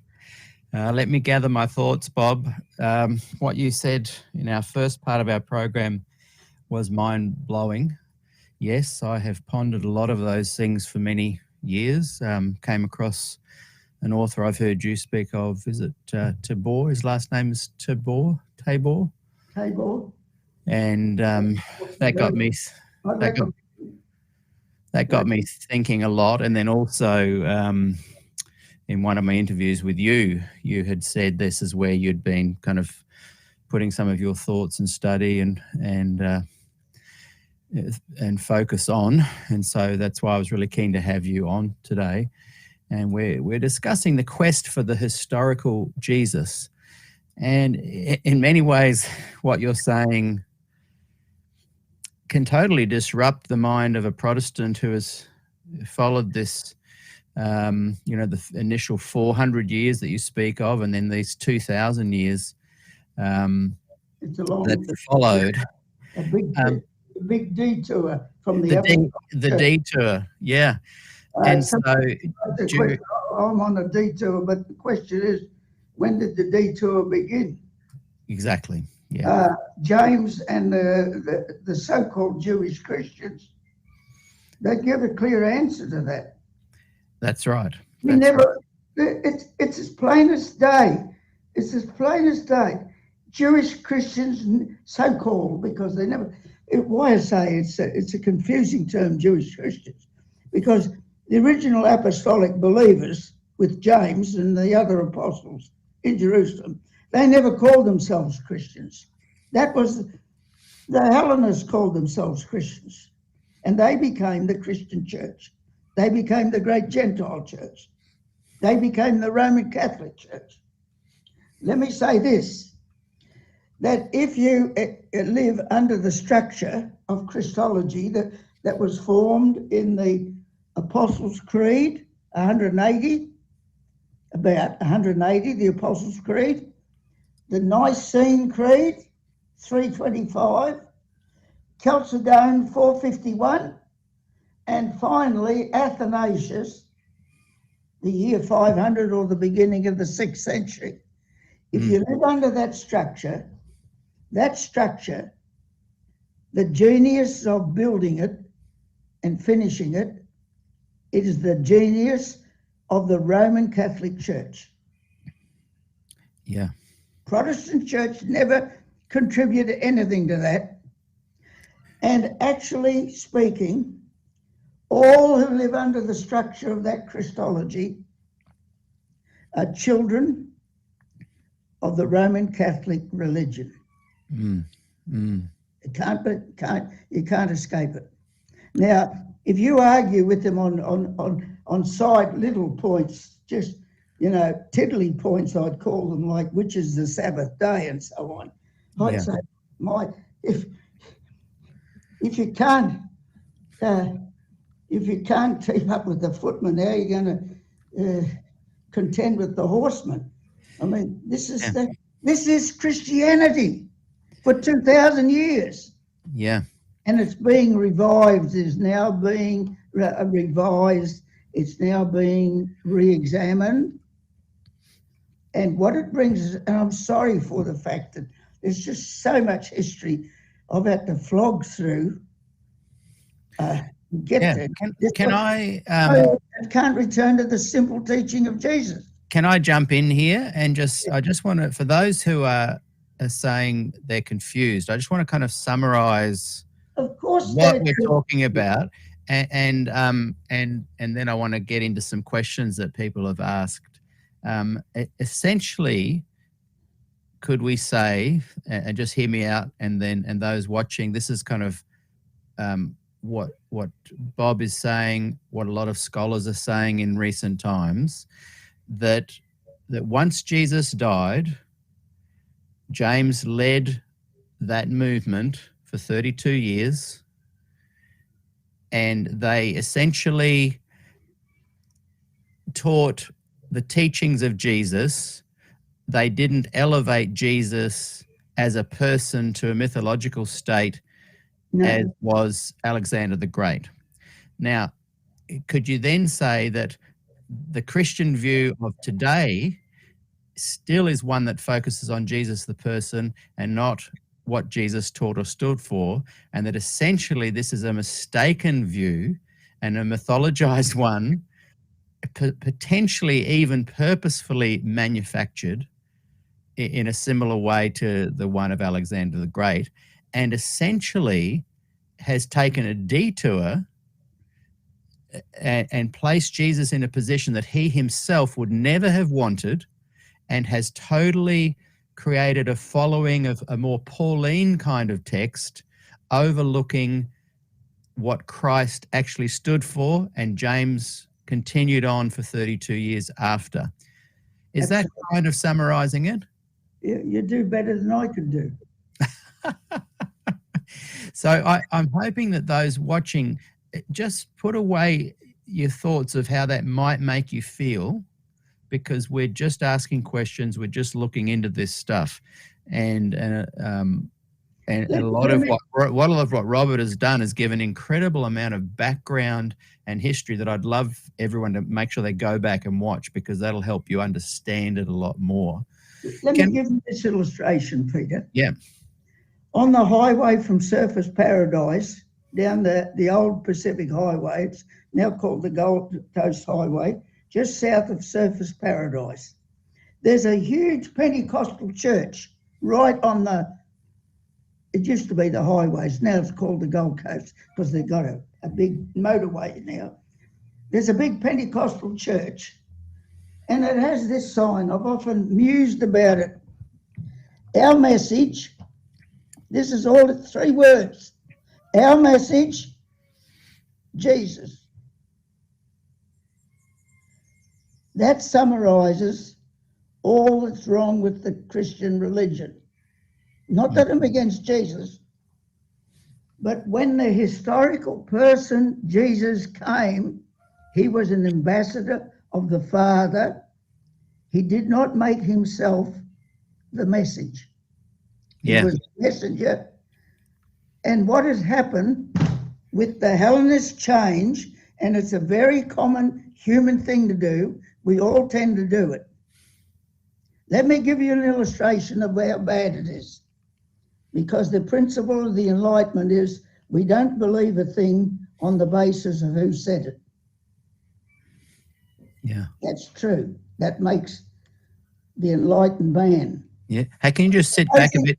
Just sit back a bit so we can see you. Okay. Now, supposing we take the case of an Einstein comes along and he says, it's a world-shaking teaching. It absolutely changes the whole universe and every way we think of the universe. E equals mc squared. That is so enormous. The world is can't be the same place again after you understand, and I can't go into it now, what E equals mc squared means. The theory, the science of relativity. Now, supposing we move away from the teaching of Einstein and say, he must have been a wonderful man to be able to ever devise that.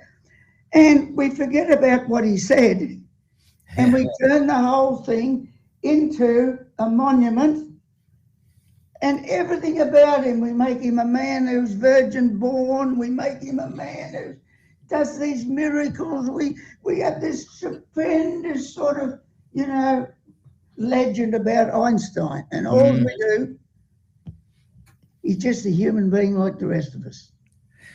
That's a very good analogy to make your point.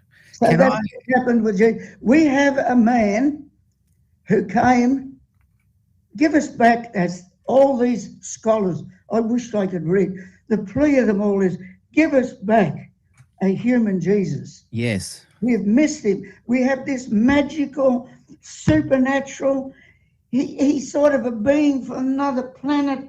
He comes down here in a fleeting moment. In a blink of an eye, he's gone again and he's gone back to heaven. And we create all these legends and wonders about him. And miss the point. We've missed the whole thing. We've just make a monument to Einstein and worship. We end up by worshipping Einstein instead of grabbing his teaching. Now, yeah. And can I jump in? That's what's wrong with that's what I wonder about when I drive past that church. Our message, Jesus. I'm sorry, brother, I'd say to him, Jesus didn't come preaching about Jesus. You read his parables and sayings again and get the feeling, get the drift of what he teaches. He came with a new teaching of God. He came with a message of how to live in the kingdom of God in the here and now. He came with astounding vision. We don't know, I'm sorry, the average Christian doesn't know the first thing about what Jesus was here to do. Yeah. So we've invented the whole, now put it this way, it's not the only one that happened, it doesn't happen only with Jesus. Some points out it's happened with Buddha. Buddha comes as the enlightened man. He is not the only enlightened man. He wants everybody to be an enlightened person. But what happens? Jesus comes with a message the same way. Now, what happens? They end up by worshipping Buddha. Yeah. Because Jesus wasn't interested and would be, he would be upset to no end to have people adore him and never cease to believe legends and to repeat legends about him. And he says, I don't want this Lord stuff. I don't want you bowing at my feet saying, good master, what can I do to have eternal life? He just wants you to do what he says. and his message is not about himself. Isn't that interesting that you talk about Buddha there? And in my study of Buddha, 100% agree. He was not wanting it to be turned into a religion with him as some kind of godhead. Prior to Buddha, we had Lao Tzu with the Tao. Yes. Exact same thing happened. The original Tao is about teachings. Well, let me the give original Buddhism is about teachings. Absolutely. And Jesus has teachings. I'll give you one more illustration. Just a few years ago, there was the 400th anniversary of Shakespeare. And I read a magnificent essay on Shakespeare. People have tried to find out who Shakespeare really was. And look, all that we know about Shakespeare, you could write on a postage stamp. And said no one can write an autobiography about Shakespeare. And he raises a question: isn't it a sort of a pity that we don't know more about this amazing man who had such insights into human psychology and so on, and human behavior and the human situation? He was just so brilliant. And he says, well, no, we don't really know who this anything substantial, never will. We can't find it. And he only died 400 years ago, let alone 2,000 or more years ago. Okay. But he says, well, he said, it's not such a loss. We have what he wrote. We have his words. We have his teaching. Yes. And I think Jesus himself would be horrified. We know James was. There's little hints of James reflecting on how he was not happy with how some people were interpreting the Jesus message.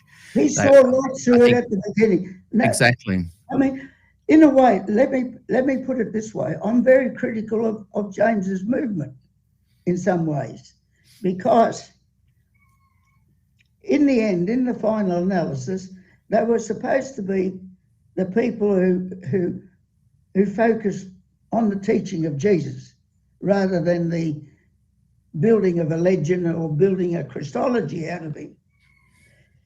In the last meeting with Paul, I lament the fact that James' treatment of Paul was outrageous. It was the most sorrowful story in my mind, that James he was such a towering figure. This was about the year 60, 2 years before his own martyrdom, and perhaps 2 years before Paul would have his head cut off in Rome. Here he is, collects up a collection, risks his own life in making a collection for the Jewish believers back in Jerusalem. Goes to enormous efforts to raise that collection. He gets back into Jerusalem. They don't even acknowledge his gift. Dunn raises the point of whether they even accepted his gift. And James is concerned with the vision of the rumors that Paul is, teaching people to forsake Moses and the law. And he says, listen here, Paul, we have thousands here in Jerusalem who believe. Look at how many thousands we've got, and they're all zealous for the law. Then, a riot comes. Some had taken a vow that they wouldn't eat until they killed Paul. Many scholars are saying those people who had taken the vow to kill Paul were so-called Jewish Christians. I know they didn't take the name Christian, but reading a term back, they were supposed to be the Jewish Hellenists. How could they bring themselves to be so bitter against Paul on the basis of not being human to the differing other and to love him. The behaviour they fell so short of their own teaching, because James, this is what Dunn points out, James was such a towering figure in the whole Jewish community and had so much support that when Paul was arrested by the Roman authorities, he could have stepped in and remedied that situation. He did nothing. He just left Paul to stew in his own juice and be captured and taken off to Rome without raising one finger to plead for his life. It's an appalling history. Do you think, though, that he could see the detour that was about to happen, and he was so shocked by the thought of it that he felt he needed to squash the whole Pauline kind of doctrine? Well, the point is, but he could have done it more the problem kindly. is the Christian authors composed the history of the church that reads as a monoline history, like it's a seamless road, and they don't want to admit the terrible the chasm that developed between the apostolic church led by James and the church, the Hellenists, whose leading spokesman became St. Paul. They don't want to admit the bitterness of the controversy between those two. The bitterness is there. Paul is very frank about it. Yeah. Paul doesn't mince words. If you go back and read Paul, in the book of Corinthians, in the book of Galatians, he talks about people who preach another gospel. But in the book of, in the Corinthians correspondence, he's very bitter toward the Jerusalem Christians. He accuses them of preaching another Jesus. So, as Dunn says, it'd be difficult for us to exaggerate the depth of the animosity and the controversy between James and Paul, Jerusalem and Antioch. That's what I'm going to see the vision. There's Antioch here versus Jerusalem. There's Paul versus the Jerusalem church. There was a lot of controversy and bitterness on Paul's part, not just of James. I think James is guilty and Paul is guilty because it gets so bad in the Corinthians correspondence that Paul just about brings himself to using swear words against, he did. Yeah. It was a massive because feud. He just hated the intrusion. He hated the interruptions that he was hating all this, backwash and stuff he was getting from the Jerusalem church. Now, might I say, when Paul died, things didn't look too good. This was prior to the destruction of Jerusalem. When Paul died, things didn't look too good for Paul. James was the one who triumphed. And Paul laments in his saying of Paul is supposed to be in a 2nd century work, epistle of the pastoral epistles. Paul says he laments that everybody in Asia has forsaken me. And it looks like his movement was going down. And what happened when the destruction of Jerusalem came along, it wiped out the Jerusalem church. It was practically destroyed. The dominance of James, he was dead. The first church, they'd all dying off. They weren't there anymore, right? And the whole thing, the dominance of the Jerusalem church, has lost its control over the Jesus movement now. And then Paul is resurrected and he takes off, and you have the development of Gentile Christianity. See, the irony there is at the point where they both looked like they were about to fizzle, the James movement, the post-Jesus on the cross dying movement that were carrying and passing on the original teachings of Jesus, they did die out eventually. And the Pauline message took over and is now the one the main lens that now people see Jesus through.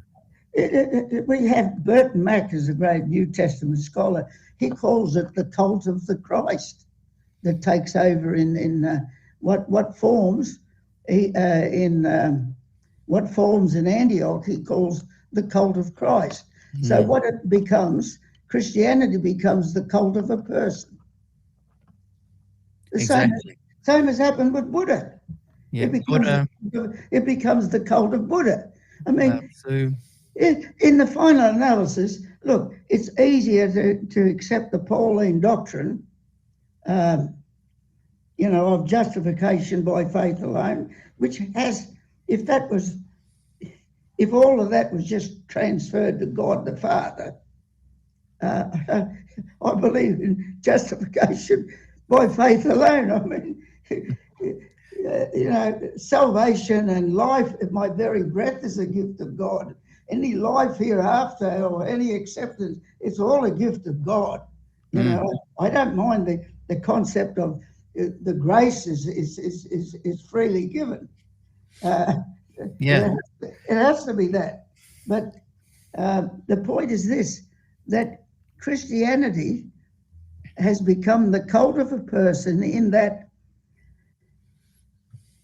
the danger of it is that there's several dangers of it. The danger of it that, as one said, what's happened in history again and again with the same, it's happened in China with, Matt's, what is called the so-called Chinese Bible. It's happened with Buddha. It's easier to worship the person than to do what he says. Yeah. Can I jump in here, Bob? I want to ask a question that pertains to what you've just said.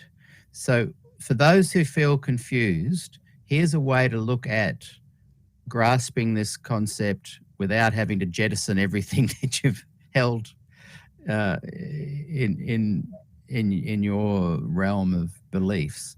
You can go back through modern era Christians, through Protestantism, through Catholicism, through the 400 years after Jesus, through the Pauline teachings, down to the four Gospels and the teachings of Jesus alone, and just reboot yourself from there. Become acquainted with those teachings of Jesus as this foundational starting point, and then what you do next is your journey, is up to you. But this way you can look on what Bob is talking about without jettisoning or having a fear of, everything's crumbled, everything's all over. Let's shoot Bob and Peter and burn them. We can just go back to what Jesus would have wanted, is his teachings, not glorifying the personas. Now, the next thing I really want to ask you, is this a human condition where we take, just teachings of Buddha, just teachings of Lao Tzu? Someone has mentioned the Hindu and their many gods. The Hindu is actually just like God with many facets. We've got some mentioning of the Muslims there and the one God, and then others with 3 in 1. That's kind of a slightly different, though very interesting topic. But what I'm wanting to ask you, Bob, is this was potentially Paul going, look, I wanted to destroy the Christians. I had no success. I want to kind of maybe attempt to deconstruct the Roman Empire. I want to kind of really, like you said, take this on such a detour that it totally overshadows the original teachings of Jesus. Was he intentionally maybe doing that, do you think? And B, or I should say, is this just a human thing? That we take someone that's popular, they've got great, interesting things to say, incredible teachings that are life-changing, and we just glorify them. We do the old Alexander the Great, where we suddenly say they're born of, sacred intimacy and so forth. Is it just something humans do, or was there an actual kind of movement to really hide teachings? We're tragically inclined to do that. You only have to watch the Parliament question time.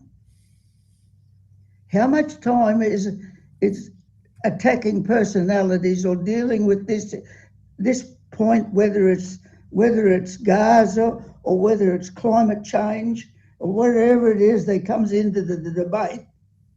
All they're doing is slagging one side is trying to slag the other, or the other trying to elevate the person. It's either destroy the person, it's one of kicking heads to destroy the person or elevate the person. Interesting. Either, say for instance, whether it's Peter Dutton, is he a dragon or is he a hero? So Yes. why can't we leave the issue of the person out of it and deal with what are their policies? Let's debate it sensibly without this endless cult of a person or the kicking the heads of the person. See, that's a really interesting point, and I just want to highlight what you've said. That is so important, because what is common ground between the Pauline and this other potential pre-detour, but the Pauline, the James, the Jesus message is to do what you just said. Let's not elevate and let's not decimate. Let's look at what is being said. I think that's a really important thing, even in this conversation and those watching this, to just remember, let's not elevate anybody in this, and let's not try and destroy anybody. Let's look at the content, and in the sense of Christianity, let's go back to what are the core teachings of Jesus, and then grow from that if you want, detour, springboard, whatever. But the point is, go back to the message of Jesus, and what you were saying there about James and Paul, headlock, big war against each other. Even their teachings, they were kind of going against their own teachings there. So what do we learn? Let's just try and not elevate or destroy, but to find that common ground. That's kind of in essence what I want to have happen here in SDA Q&A. Suppose the creeds of the church. Suppose those great creeds of the church are wholly devoted to the person of Jesus, the Christ. That's all the creeds are about. That's all they quarrelled about. For who is Christ? That's all they quarrelled about, for goodness sake. For 500 years they fought out that. Yes. Who is the Christ? Now, they elevated that. Did it make the movement a more humane movement? No. In some respects, no, because they started killing people in the name of Christ. They did it for 1,000 years. Now, the faith worth dying for was the faith worth not only lying for, they told a lot of lies to establish it, but it became the faith worth killing for. Yeah. Now, supposing they took the James line and the Sermon on the Mount, the big fine to love your enemies, and you do good to them that hate you, and you unreservedly, you help everybody that asks for help, and don't wish for, give it, don't ever wish to get any of it back, and be like your Father in heaven. He sends his rain upon the just and the unjust, and he's merciful. Be like that. And supposing they made that the center of the creed, loving one another, loving the enemy, loving the differing other, and be like your Father in heaven. Thank him that there is forgiveness. He is a forgiving God. Now, are you willing to forgive others just as he forgave you? Now, supposing the love, so ironic. If that love your enemy was the center of the Christian religion, how much killing and hatred and tensions and so on would have gone on after that? Would have they done it? It's incredible. That's the core of all these great teachers, to try and do that. Can I just totally switch gears for a minute? Because I know that there's a couple of viewers in the USA, which is getting late for them, and they had a couple of questions that aren't totally on topic, but because we've got you here, they just wanted to ask you if that's okay, and then we'll get back to this topic. But I think, like you say, if we could grasp that core, love your enemy, not elevate, not destroy people. And the other interesting point is that you and Des Ford, in the late 70s and early 80s, your names were kind of iconicized, and people literally, if they looked like they were supporting Brinsmead or Ford, they would lose their jobs. And so this you've lived through this very thing we speak of. The Adventist Church The whole split thing over these two icons. It all depend on ad hominem. Yes. The first point of the Enlightenment, they have the arguments of the Enlightenment. What is the logic to follow to be an enlightened human being? The first point is no argumentum ad hominem. It means it's not a matter of the man. Yes. And that's the first point. So well, they had Des Ford at Glacier View saying, hey, we're not going to attack you. We just want to hear what you've got to say. Next minute, he's gone.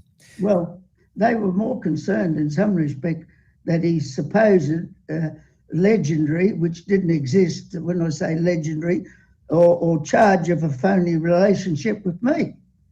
Yes, they were more that's concerned right. about that. Yeah, Gilly and I have talked about that a couple of times. Yeah. It wasn't an issue of what Des was saying, is what is who's Des been associating with? Well, or might he associate with? See, again, they're not looking at the message. They're saying, oh, you're associated with Brinsmead. Not true.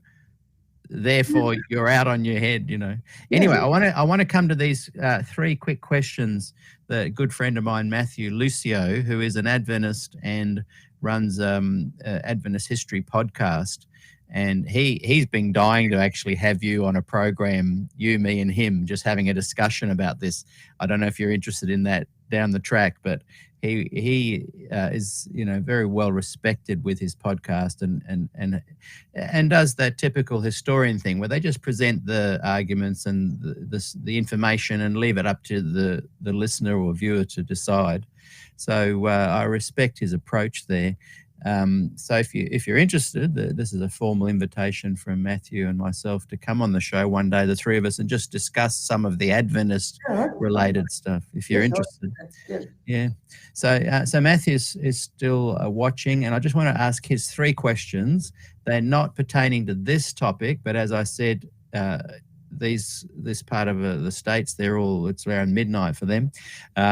And I'm just keen to just touch on that if it's okay. So his first one is, would Bob be willing to shed some light on R.A. Greaves' role in disfellowshipping hope? How did that happen and why? Well, that happened. Hope is my sister. And it's true that Greaves was the president of the Queensland Conference, and my sister Hope was teaching a conservative form of Ellen G. White religion of the sanctuary, not the whole Ellen G. White religion, just her view of 1844 and what happened in 1844. She was quoting, you know, Ellen White, and he was trying to quote the Bible. Might I say that Greaves was right. Theologically, in the controversy, he was right and my sister was wrong. But he threw my sister out of the church because she was teaching more authentic, you know, pioneer Adventism or true Adventism, historic Adventism. He was moving in the evangelical direction. Finally, he so broke from the sanctuary doctrine, 1844, he left the church and he died a sort of evangelical Christian. Yes, he was. And he apologized. He apologized for what he did. He did my sister. He did that. He was a man of principle in that he did that, and I respected him for that. But I must say that before that, and of course my sister was a Brinsmead, he didn't like the Brinsmeads, put it that way. So he thought the best thing, we were a pain in his backside. The easiest thing to do is to start with my sister and start cleaning the church out of this element. And then he was the one that then, but he was the one, she involuntarily left the church, but he voluntarily left the church. Interesting, yeah. Now, Matthew's second question, Bob, were you trying to start the awakening movement, or did it just happen that a lot of people were in agreement with you? Yeah, I was going to college and they threw me out on my final year, which it's like that never troubled me at all. But a lot of people began asking me, what happened? You know, what's the argument all about? What's the controversy all about? Now, you can follow my 10 years active work in the awakening and the years with the Protestant doctrine of justification by faith and how that applied to Adventism, years and years of that work. I never got to argue about people and where they stood and whether they're good guys or bad guys, and I was never tried to hit anybody over the head for anything. You know, it's not a matter of, you don't win the argument by rubbishing somebody. You know, you don't kick heads. It's a matter of, what do you think of this teaching? Well, it doesn't matter what, we argued with all sorts of things, you know. I argued with Des Ford under the most ridiculous argument, because when we were still stuck in a lot of fundamental Adventism, you could hardly believe that Des and I had a big argument on whether the universal death decree of the Sunday law, there would be a universal death decree according to Adventism and the book of Revelation. Did that come before the close of human probation or in the time of trouble after the human probation? Now, I took one view, I forget now which one I took, and he took the other. And, you know, we went hammer and tongs over that debate. Now, it is so extremely esoteric that I one day sitting on the beach at near Surfers Paradise, we were catching up and Des had come back from overseas. And I said, you know, Des, and then all these people walking up and down the beach, I said, here were you and I having this argument about the angel of Revelation 18. When did he come down in reference to the death decree of Sabbath keeping, you know? I said, we were arguing over stuff that has no relevance to the mass of mankind. You know, it was just a humorous sort of, isn't that funny? view of our past. I mean, how could we be so esoteric and cultic to think that this was significant to all these people going up and down the beach? If I grab one of these, have you heard about the universal death decree? Does it become before or after the close of human probation? It's you know, are you crazy or something? Hey, two quick questions again from Matthew. He asks, why did you and John decide to go to America in 1960? Was there too much controversy for you in Australia at the time, or was there another reason? We had invitations, what we were on about. It got circulated into America, and there was a publisher over there by the name of Al Hudson.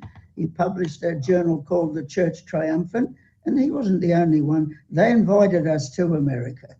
When I went to America, John and I got on the plane, and who was on the same plane, riding in the same aeroplane we were flying to America, was the president of the Australasian division and the secretary and someone else. Three of the leaders of the Wurrunga Church were on the same plane with us. So naturally they warned everybody when we got there, but we by invitation came out. Let me say this, I did make an observation that I couldn't help. I felt that Australian Adventists in general had generally speaking, had a more almost superstitious reverence for the institution of the church organisation, especially the General Conference, than I found in America. The nearer I got to the General Conference, the less, more people tended to be independent of it. So I used to joke about the fact that the Australian Adventists behaved in reference to their church a bit like the old-fashioned Irish Catholics. Whereas when I went to America, I was amazed at their freedom to be open to all sorts of things. I never found Australian Adventists generally were as open as the American Adventists. That's interesting. Yeah.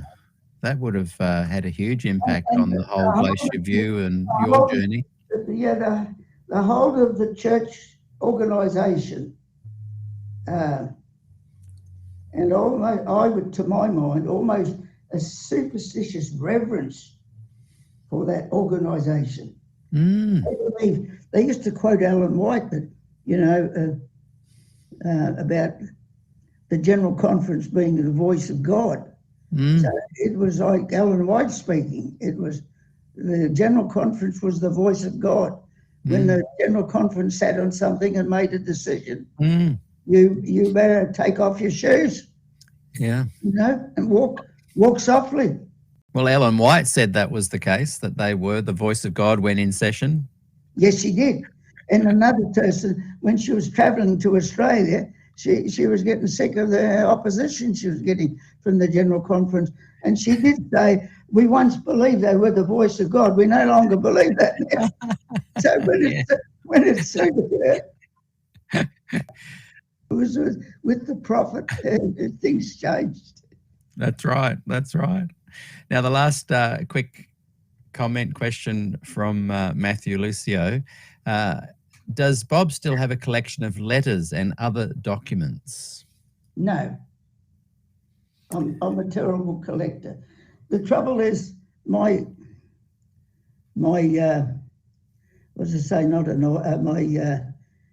collector of what would I call it? My library and looking after my papers and stuff was mostly done by David McMahon, and we lost him here a few years ago. He died. Right. And he was doing you call it a library of mostly everything I'd ever written. I think he did most of it. He put it mostly on computer. So where is all that stuff now?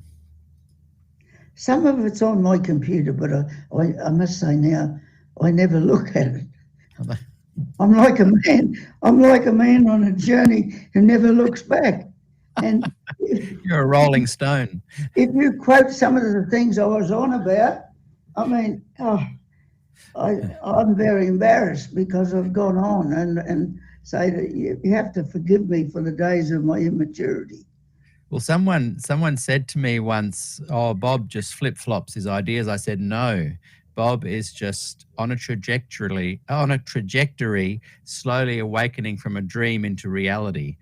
And well, the point is, it wasn't rubbish; it was just an awakening. Ironically, your original. No, I don't jump easily from one point to another. No, that's what I was saying. Because in writing, believe it or not, I've had a 70-year career. That's a long time. I've been writing or studying something, or being into serious theology. And when I first encountered I was in the 1990s, I encountered the reality of the historical Jesus and became interested in the humanity. And the whole thing of the divinity of Jesus came, the divinity of Christ, and the creeds came up as the, you know, I mean, it was like, this is the holy of holies of the Christian religion here. For 10 years, I did nothing. I said nothing. I went into 10 years of silence before I made a decision. And at the end of the decade, I wrote 3 essays on a review of the Christian religion, and one was the divinity of Jesus. And I've done a lot of work since then. I've done 24 years work on that since then, on the divinity of Jesus. But what I've been able to do, I've done a tremendous documentation, not just, I've spent more now collecting, listening to what others are writing, reading what others are writing, and listening to some of the best scholars that I can find on this planet. Some of them are Lutherans, some of them are Roman Catholic. I have some tremendous Roman Catholic authors that I'm amazed at what they're now writing. And the Jewish, if you ask me who is the greatest author of the Jesus of history, it would be hard for me to bypass Giza Vermes, the Jewish New Testament scholar. And I've collected the best that I can find. Now I'm writing a brief summary and commentary on what they all mean. But I'm amazed how much consensus that there is now. You know, there's only simple points. For instance, you can't find a scholar now, as with a pinch of salt, who would ever say that any of the disciples of Jesus or any of the first generation of Jesus wrote any of the New Testament. They're just names. I mean, why did the church do that? They wanted to. The truth worth dying for is the truth worth lying for. Mm-hmm. They gave phony names, apostolic names, to the 4 Gospels to make it appear that they were only teaching the apostolic. You might as well tell me now that the creed of the church was the apostolic gospel. You might as well tell me that Karl Marx really wrote the material of Adam Smith, the great philosopher, economic philosopher of Scotland. The difference between Adam Smith and for goodness sake, Adam Smith, the free enterprise philosopher of Scotland, he's wrote the greatest, thing on economics and the economic systems is best to live under.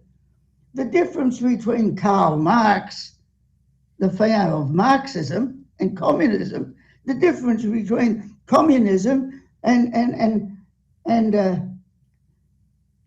Adam Smith of Scotland, you don't confuse them. If anybody confused one with the other, I'd say, come on, you'd have to be pretty dense to say they were both teaching the same thing. So to go and take the creeds of the Christian church and try and write that back into the apostolic church and try and tell me the great figure and person of James and others were doing that. But how did they do it? The church did it, I'm afraid, and many of the churchmen did it by telling a lot of big fibs. For instance, no scholar that I know of today that worth his salt would ever think that Peter, the book of Peter, was written by the Apostle Peter. So in the 2nd century, in order to make it appear that the apostolic church, they were one with the apostolic church, they invented, the church wrote 2 books. One was 1 Peter and the other was 2 Peter. And guess what? You can't find a better Pauline theology than in 1 Peter. Did Peter the apostle believe the same that James? Come on. They had a big fight in Galatians and they never got over it. You read the Jewish Christians, Peter, they even have, the Jewish Christians, they wrote phony letters too in the name of Peter. So both sides were inventing scriptures to prove themselves, their side. So, you know, I'm going to now just bring back to some questions that are pertaining to our conversation. We got a tiny bit sidetracked there with some of the ones about you and Des and that era, but we wanted to because we knew we've got you for a short time and wanted to cover a few other bases. Moto Sapien has, and I'll just read it and then quickly answer it and then throw it to you to share your thoughts. He's saying that he finds the emphasis on the apostolic lineage is a searching for relevance or validity. Why would the link matter other than some type of bragging rights? Whereas I would suggest, Moto Sapien, that it's not trying to chase down to have a link that's more valid than anyone else's. It's trying to restore the actual link back to the teachings of Jesus, whereas that link has been broken and there has been a detour. So whatever one views any of the detour parts and the validity, the important part of this conversation is encouraging people to go to join that link back up so you can go back to what was Jesus actually teaching and perhaps learn a little bit more. If I ever do, I don't know what will, you know, future this, but if you ever, I hope that our next, if we ever do anything like this, we just simply get past all this history and all this controversy, because the church fought for 400 years on nothing else but Christology. Yes. And after that, they began to fight on soteriology. Incredible. And after they did that, they began to fight on eschatology. Yeah. And the amount of millions of pages written on all this, and it was really, a lot of it was unnecessary. Wouldn't it be great to have you? Wouldn't it be great to have you back on and do a program where we just talk about the teachings of Jesus? We don't talk of nothing else. We don't talk about any history. Take it as you like. This is what I think he taught. Yeah. It's an enormous challenge, and the point is, it's an overwhelming challenge, because I tell you what, it'd be just a lot easier sometimes. Just simply believe and put your faith in him and believe in him, and he merits everything that you'll ever get. And then his teachings are just too hard to do. Yeah. You might take that position quite easily. Well, I would love to have you back and just have what were these teachings, and we can just do a full-on just listen to you unpack that. But I think it's important to have had this conversation first to validate that future conversation. So let's do that. We'll get Gillian to organise something like that in a few weeks. If you're up to it, I would love that. Absolutely. Now, Rose Power writes an interesting question. What is the closest church to the original apostolic church today, do you think? Is there a church out there following the Jesus James message to this day? If it did, it wouldn't be a church. Let me tell you something interesting. In the Q document, there's no mention of the church. The only one of the four Gospels that mentions the word church is the book of Matthew. And where he mentions the church, it's very, very questionable. What we need to appreciate that when it comes to church, if you're thinking of church as an organization, a great institution, no, I don't think Jesus would ever.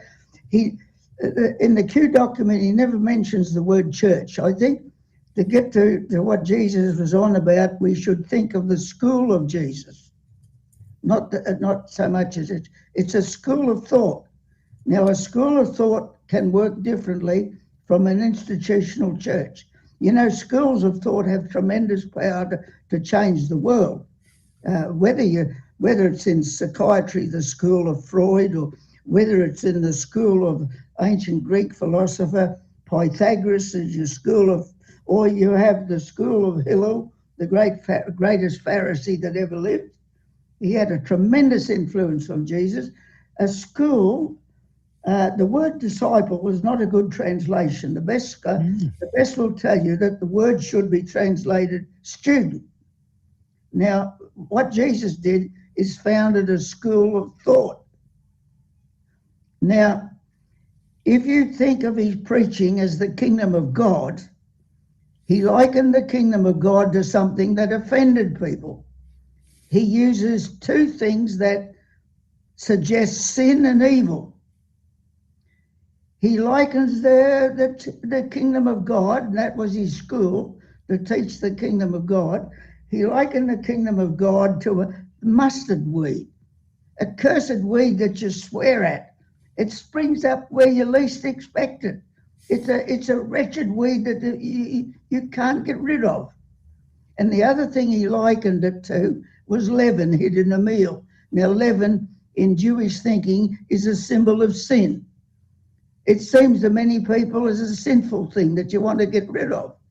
Now, this is how it works. Now, I want to tell you, it ought to be as plain as day that doesn't sound like you tell me a church works like that.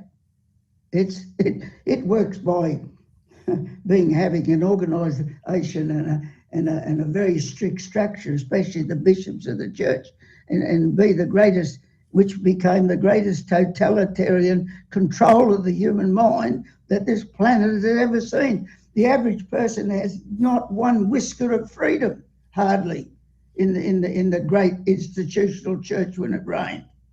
You know, they were just ruled by the bishops, by the institution. That's nothing like Jesus. You know, he hasn't formed the General Conference of Adventists, nor the Vatican in the thing. He founded a school that he said, if we followed, would be that it would spread like the greatest mustard seed infestation you'd ever seen, and leaven that you can't see. Now that's a whole different approach to church. I can tell you that. That's a come on when we say what was the teaching of Jesus. It's like saying what was the teaching of Jesus about the kingdom of God. Yeah. It wasn't some apocalyptic end of the world. He wasn't interested in that, didn't believe in it. So it's more that his teachings and this school of thought can be found within existing churches, but is unlikely to be found in a movement standing alone as what Rose Power was asking about. Absolutely. The teaching of Jesus is so profound that when you start unfolding what is involved in it, it's the most amazing thing. It's just you wonder why it's been buried. It's not say the church has been without it, because the major theme of the Christian church always has been the cult of Christ, the cult of the person. But the minor theme of the church has always been there. In the basement, mostly, is subordinated. Down there, you can find the teaching of Jesus, if you look hard enough. They're hidden in the basement down there. Now, you go down there, they're like the bones of Jacob. You know, the children of Israel, when they went back out of Egypt, back to the land of Canaan, they were given orders to carry up the bones of Jacob. We find the bones of Jesus' teaching down there even in the bottom of the Vatican. They're there, and they're dangerous teaching. I wonder in your study of churches, though, and I'll just get you to sit back again a bit. We keep cutting off your head otherwise. I'm wondering if what Rose is also asking, and in your observation of different religions and denominations, can you see any that have elevated the school of Jesus from the basement into the main room of the church? Is there any that you would say, yeah, well, these guys are at least elevating the original teachings of Jesus, where to at least marinate into I'm a bit embarrassed to say that the ones that made the best job of it are not Christians. In a way, the group that I'm most amazed with, who made the best, who claimed it got closest to it, were an offshoot of the Muslim religion, which are called the Baha'i faith. You heard of the Baha'i? Yeah. Well, you go to what is regarded, I forget his name, it was a big name like Belula or something, Yeah. and read some of his stuff.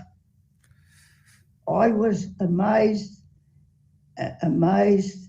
even humiliated by the purity of some of his thought and contention, what it means to live in this world as the children of God. And I haven't gone into other aspects, but I must admit that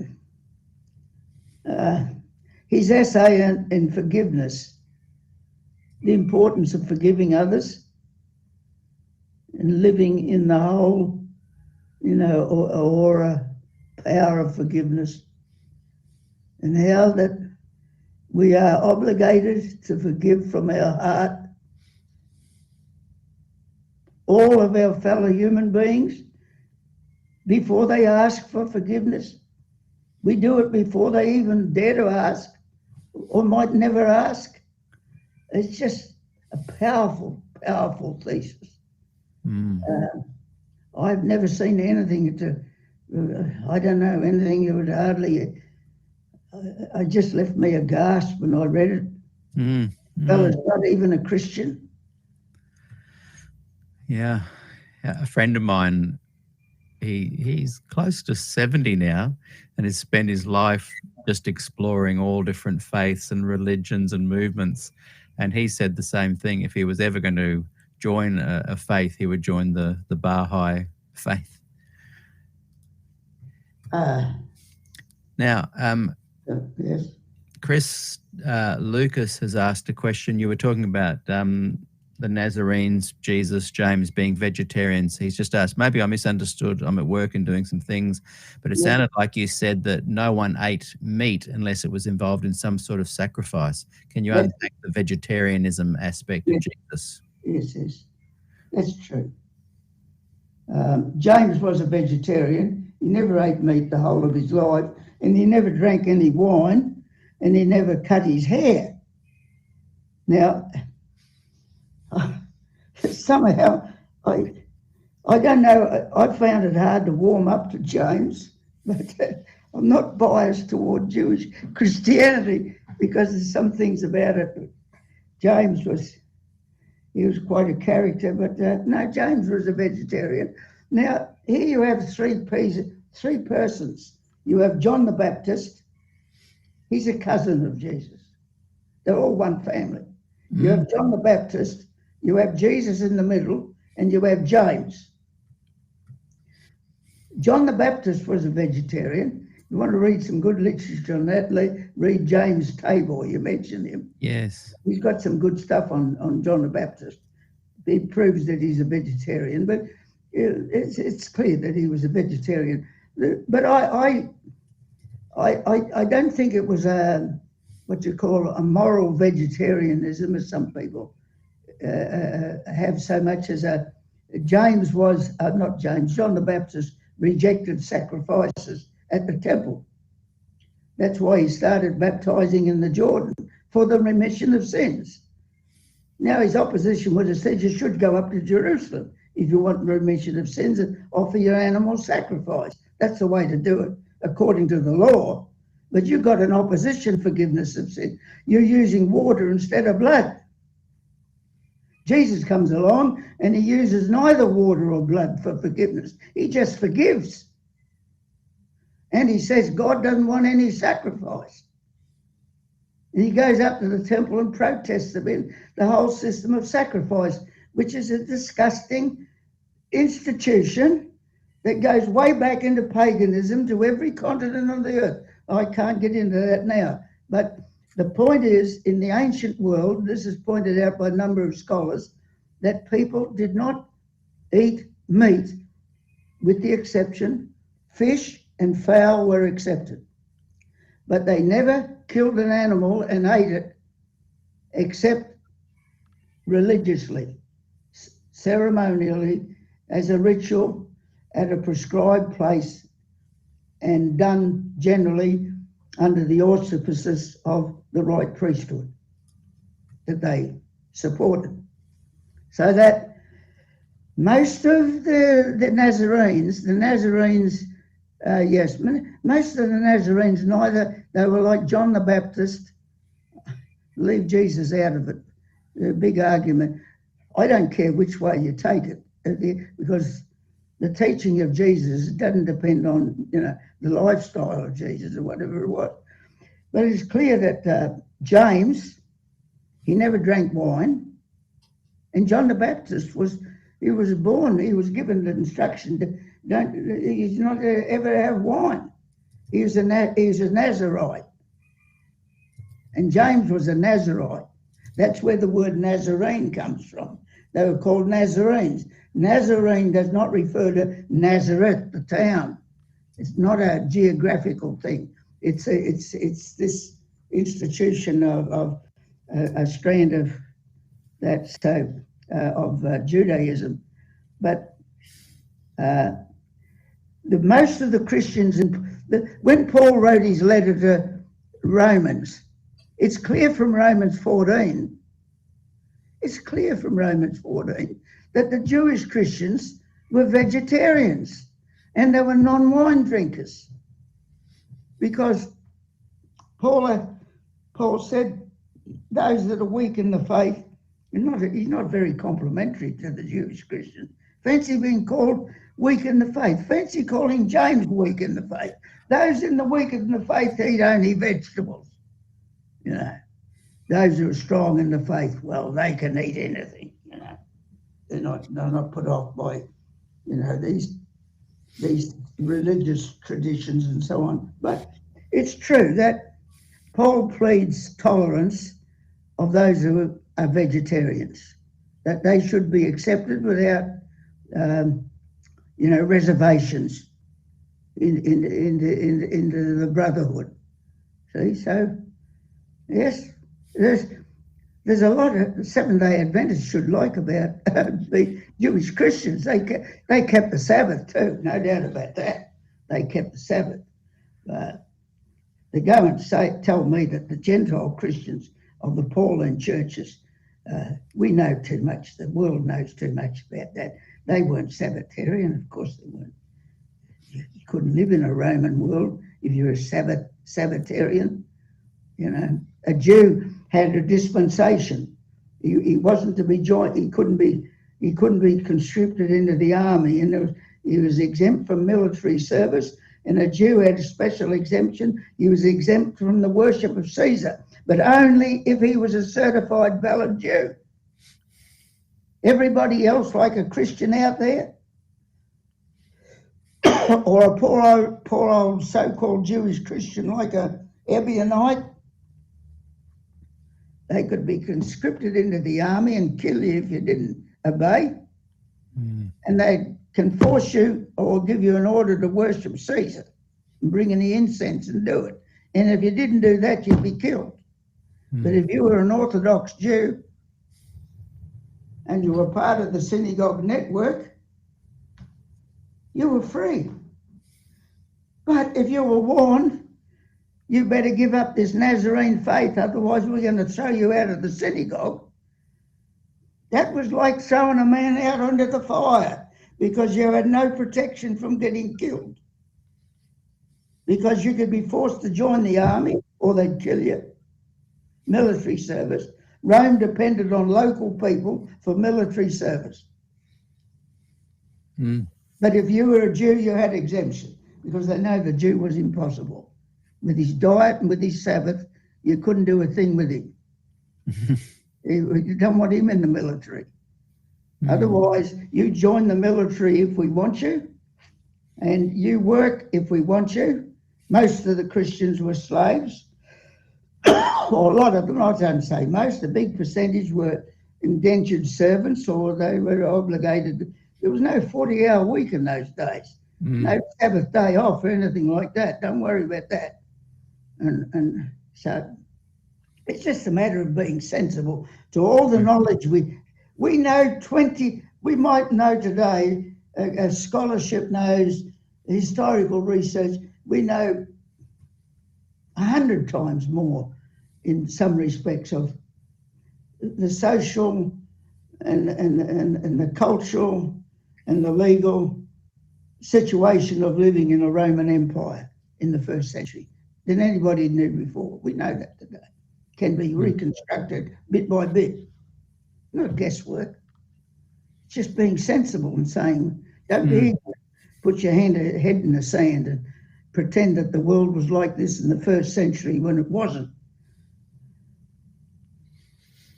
Yeah, good points.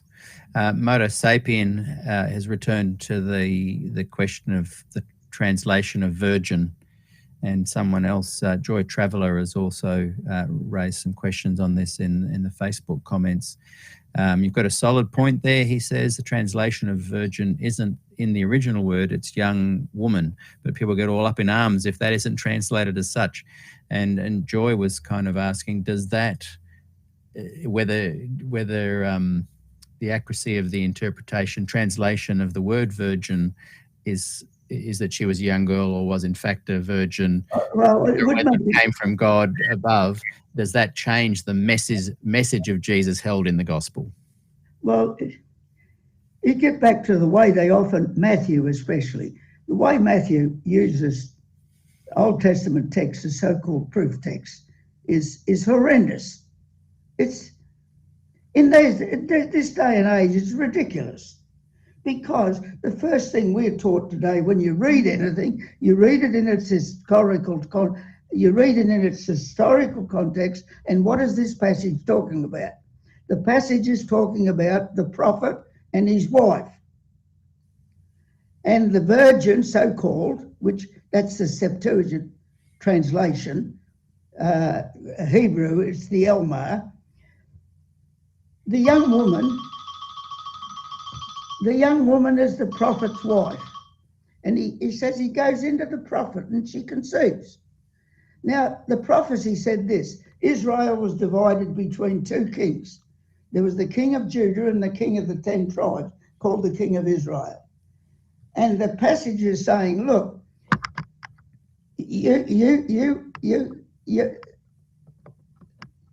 the prophet's wife is going to conceive, and before the child is old enough to know good from evil, the butter and honey or whatever it was, I think 8 or 10 years older than her, you'll find that Israel and Judah will be bereaved of both their kings. Their kings will be removed. That's a prophecy. It's got nothing, absolutely nothing, to do with the prediction of a future Messiah. That's reading something that's not there. Now, Matthew does that all the time. You wouldn't want to go get caught debating don't debate I warn you, if you want to think you got good proof text on the Messiah coming from the Old Testament prophets, don't ever choose to debate a good Jewish rabbi. They know their scripture too good. But that's the sort of use of the Septuagint. It's almost like in some places saying the Christian religion would not exist without the Septuagint translation. It's a bit like saying Seventh-day Adventism would not exist without the King James Version of the Bible, because I can tell you some of the proof texts used by James White were bad translations of the New Testament. So that's the prophetic situation is, as far as historically, virgin. What you have to understand that this building of Christology takes a step at a time. First of all, Christ is Son of God, the Messiah, by resurrection from the dead. By his resurrection from the dead. And he's a sin offering for the sin. He died as an atonement for sin, for the sins for your sins and so on. Now, the next generation, that's 25 at least years later, mostly 50 years later.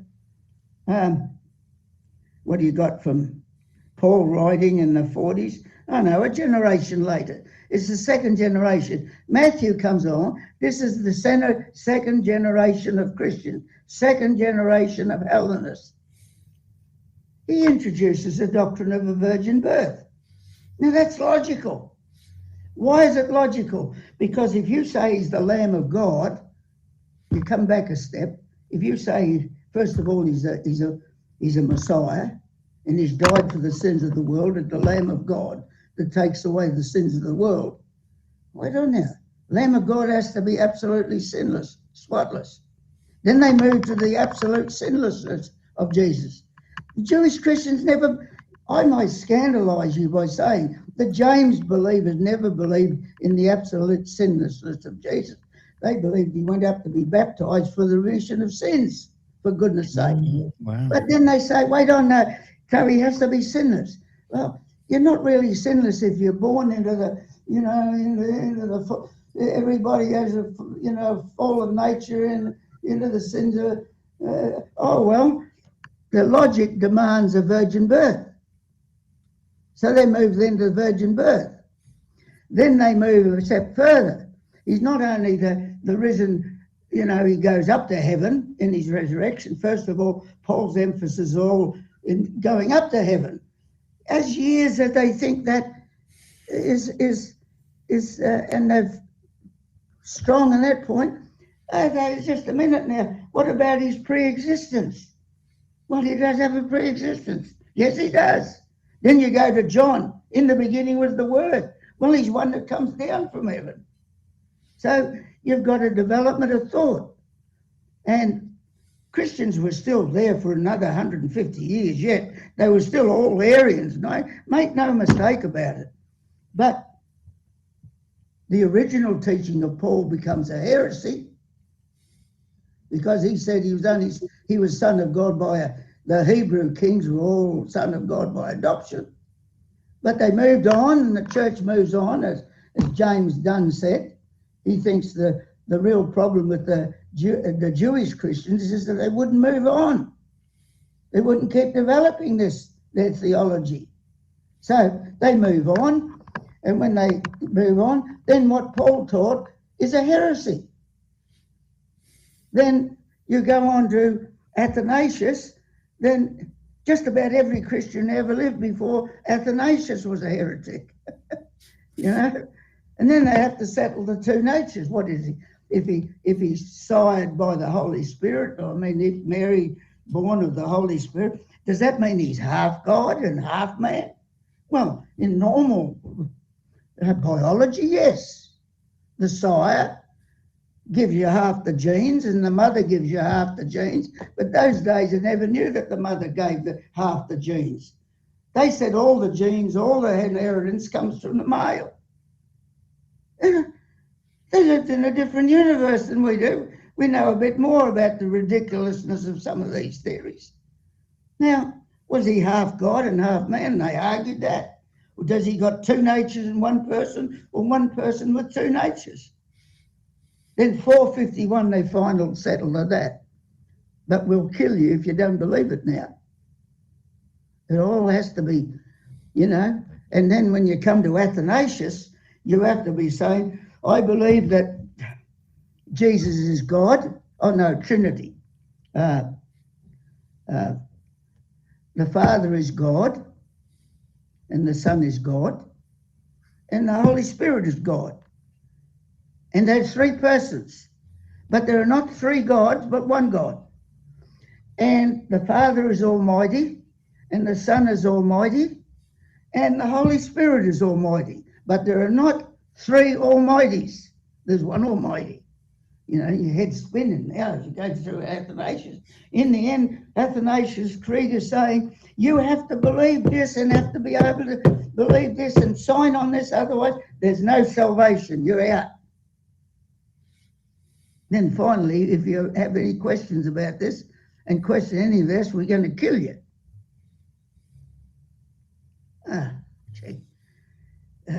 It's a fantastic edifice. But who's got the most pride?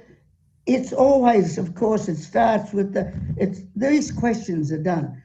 It was the theologians that made Christ, took the Jewish prophet and turned him into God. That's why poor old Jefferson said, it'd be better to believe in no God at all than to believe the teachings of the theologians. He wouldn't believe in that. Actually, I come back again to the Americans rather, the fathers of America, George Washington, Adams, Benjamin Franklin, Thomas Jefferson. None of these people, these great giants who brought us, the separation of church and state, these awesome giants were not in the tradition of Athanasian Roman Catholic structure. They were Jewish Christians. They were essentially, I have an author here by the name of Butch, they were essentially Jewish Christian in their thinking about Jesus. Loved his teaching, like Gandhi loved his teaching, loved his teaching, like the Jew Geezer Vermes loved his teaching. Ask Gandhi, the teachings of Jesus. What's preventing what's preventing the people of India by accepting Jesus, the teachings of Jesus? He gave a one-word answer. He said Christianity.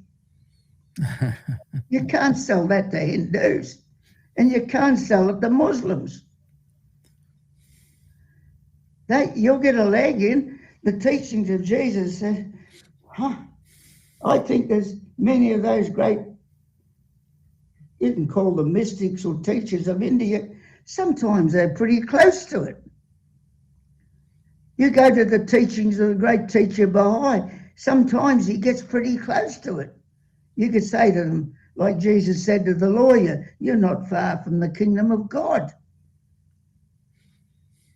But the ones furthest from it, sometimes the ones furthest from the teaching of Jesus is, well, we got all this, they'd kill you or throw you out of their congregations and so on with a drop of a hat if you disagreed with anything. So, it's an amazing story. Joy Traveller asks, where does Bob suggest you get the best of Jesus' teaching? From what text? What books? Sermon on the Mount.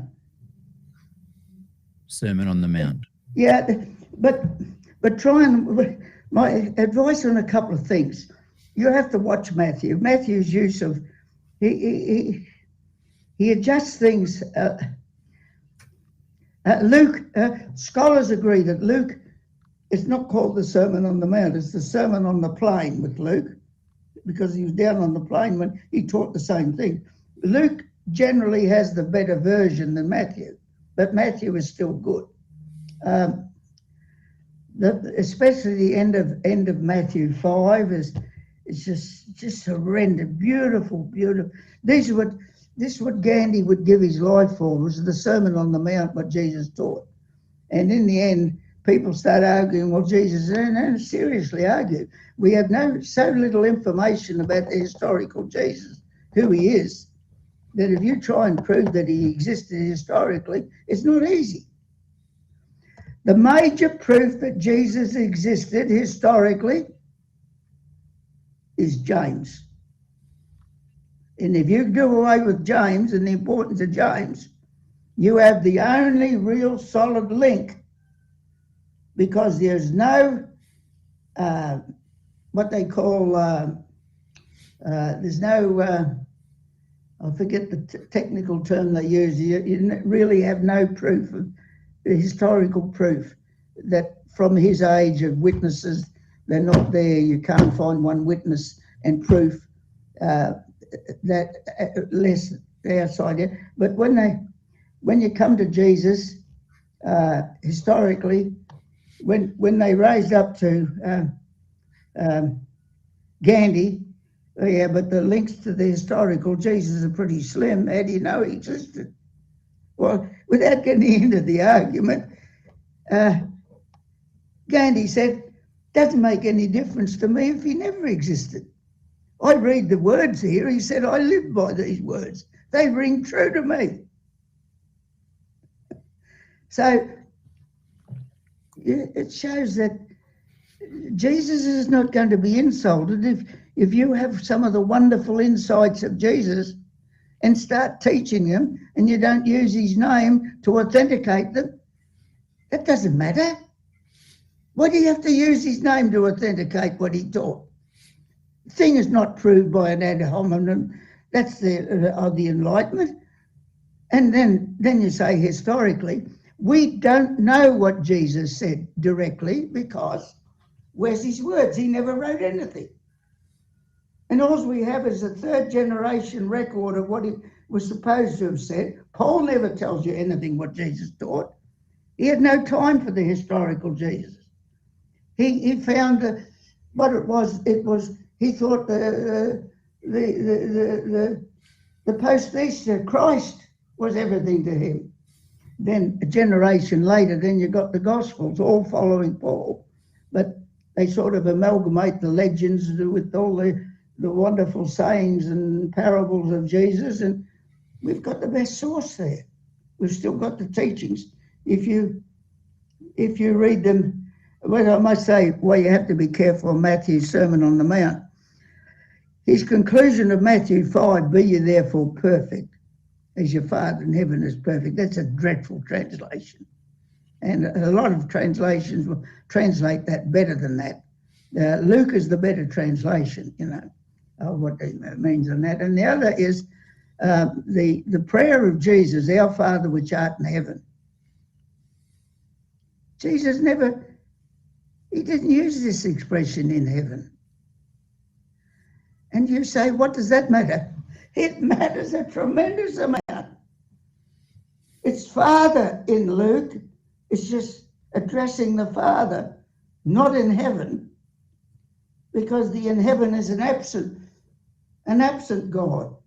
He's somewhere else more than he's down here. Jesus never believed that God was in some place more than in this place. Jesus never thought that God will be present in some future time, apocalyptic time, when the world is swept away and all the terrible events of the second coming, when people are slain like dung on the earth. Jesus teaches there's no place where he's more present than now. He's not in some other place more than he's here. God is everywhere. And he also says God is not going to be present. Don't keep thinking that some future time God is going to be more present than God is present here with you. That's revolutionary. If you can practice that and really think that, that's why the little term Matthew is very misleading. Our Father, and he edits in it, in heaven. You get on a telephone to heaven, and he's so far off, and he's so aloof, and he's so holy, and so on. You need some mediators, or you need one great mediator. The Jesus of history doesn't teach you need a mediator. He doesn't think that he's a mediator. He doesn't teach he's a mediator. That's appalling to attribute that to the teacher. Talk about masquerading the teachers of Jesus in order to honor this Christology. In order to honor this Christology, we just have to utterly masquerade the teachings of Jesus to make it fit our structure of Christology. No, doesn't. That's why, if next time I could shun all the, I get sick of all this history, wading through all this 2,000 years of detour. I've had enough of it personally. I'd rather just forget it all. But you somehow have to deal with it because people have been educated in it. And it's the holies of the Christian religion. I don't mind if you struggle with it. I struggle with it just one step. Instead of rushing from one opinion to the other, I thought this thing for a crazy 10 years. Because could I cross the Rubicon? The holies of the Christian religion is the divinity of Christ. you know, and all this. You mean to say I'm going to destroy what Luther believed? And every great Christian down through the ages, Augustine, right down to Paul himself. No, you know, it's not an easy thing. Not an easy thing not an easy step for people to take. I feel I'm sympathetic. I tell you what, I'm fully sympathetic. But be consoled if you can come back to the teaching of Jesus. That's what I'd rather console you with. How to live with an ever-present God. The Father is here. He closer to us. In you, the kingdom of God is here. It's in you, with you. Look out over Thomas, the Gospel of Thomas says, look out, and the kingdom of God is spread out on the face of the world, face of the earth, and people don't see it. You know, that's what we need to. Don't think that teaching of Jesus is pushy stuff. It's amazing stuff. Can we reflect on, a lot of people are writing comments. I think they're feeling a disconnect with the divinity of Jesus, and the teachings of Jesus. And just two posts I just want to read. I'll just read them both, then I'll get your comments. One's a long one, so I'll have to read some of it off screen. And this is Connie French. How are you, Connie? I'm glad you're watching today. Hello, Connie. A lovely lady. Yeah. And I remember her husband. Yeah, quite well. Yeah. And Connie is talking a little bit about this, the juxtaposition between understanding the teachings and the divinity. And so she's raised an interesting question. And I didn't know you knew each other, so that's good to know. Yeah. And I think, Connie, and one that I'm coming to from Angela, I think a point to be taken from the conversation, for me anyway, is find the link back to the source. Make sure you're starting with the teachings of Jesus, and then you can expand from that with your own seeking and understanding. And in some ways, a lot of people watching are Adventists or former Adventists or fringe Adventists, and this is encouraging people to go back to the source and remove the filter. And the link, I think Bob has been saying, has been disconnected. There's been some detours. So go back to, what did Jesus actually say? And we've got a question from Moto Sapien that we'll close. So we're going to have these three little comments, questions, and then we'll close for today. But yeah, I would encourage people to go back to the source. What are the teachings of Jesus? And start with that. I don't think anyone is saying bypass other thought processes. So Connie has said here, no one, not even Jesus, can teach resurrection from the dead. Christianity is a witness to the resurrection, life in Christ, and in the Spirit that raised Christ from the dead to this day. Jesus paralleled the kingdom of God. Sorry, just got to read off screen. The rebirth or regeneration and inheritance of eternal life. This is what the Word made flesh accomplishes, not teaches. The emphasis on teaching is what produces legalism. Christ showed what the new birth looks like. Resurrection from the dead, passive, like the birth of a baby, not a teaching from a teacher. Jesus creates worship, not admonishes us to make it happen. What are your thoughts on that? And I know, Connie, she's not criticizing. No. She's just saying, where does the divinity, where does this worship, where does this resurrection of the dead fit into some of what your research has uncovered? Well, the astonishing thing is this, that first of all, I'd advise one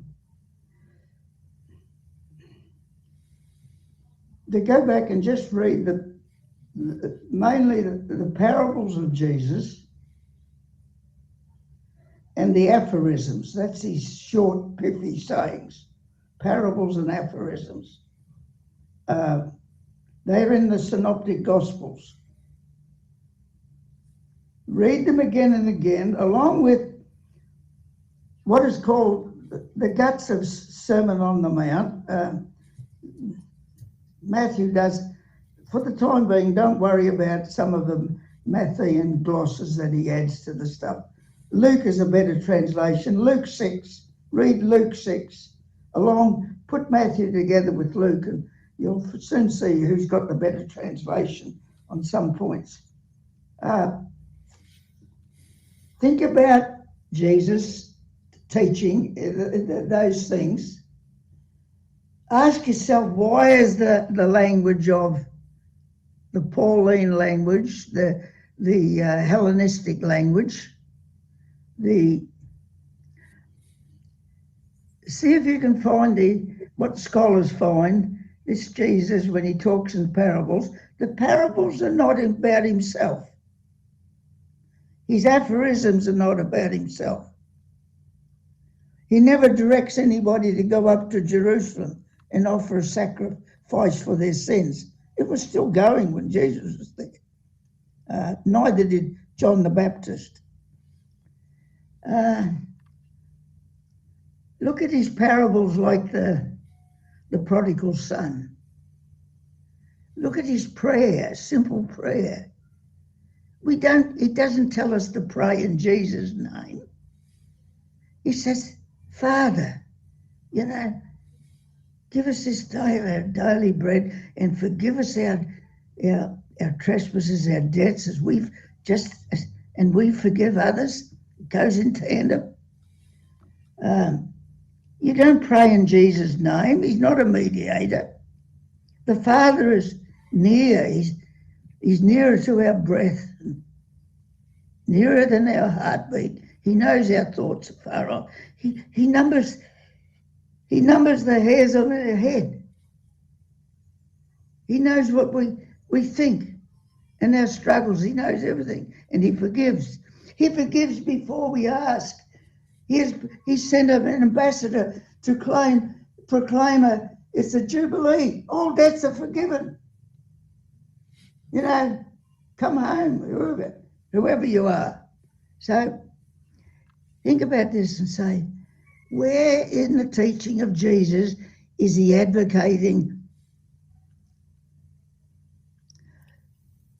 this business of sacrificing animals as if they were a type of Jesus? God forbid.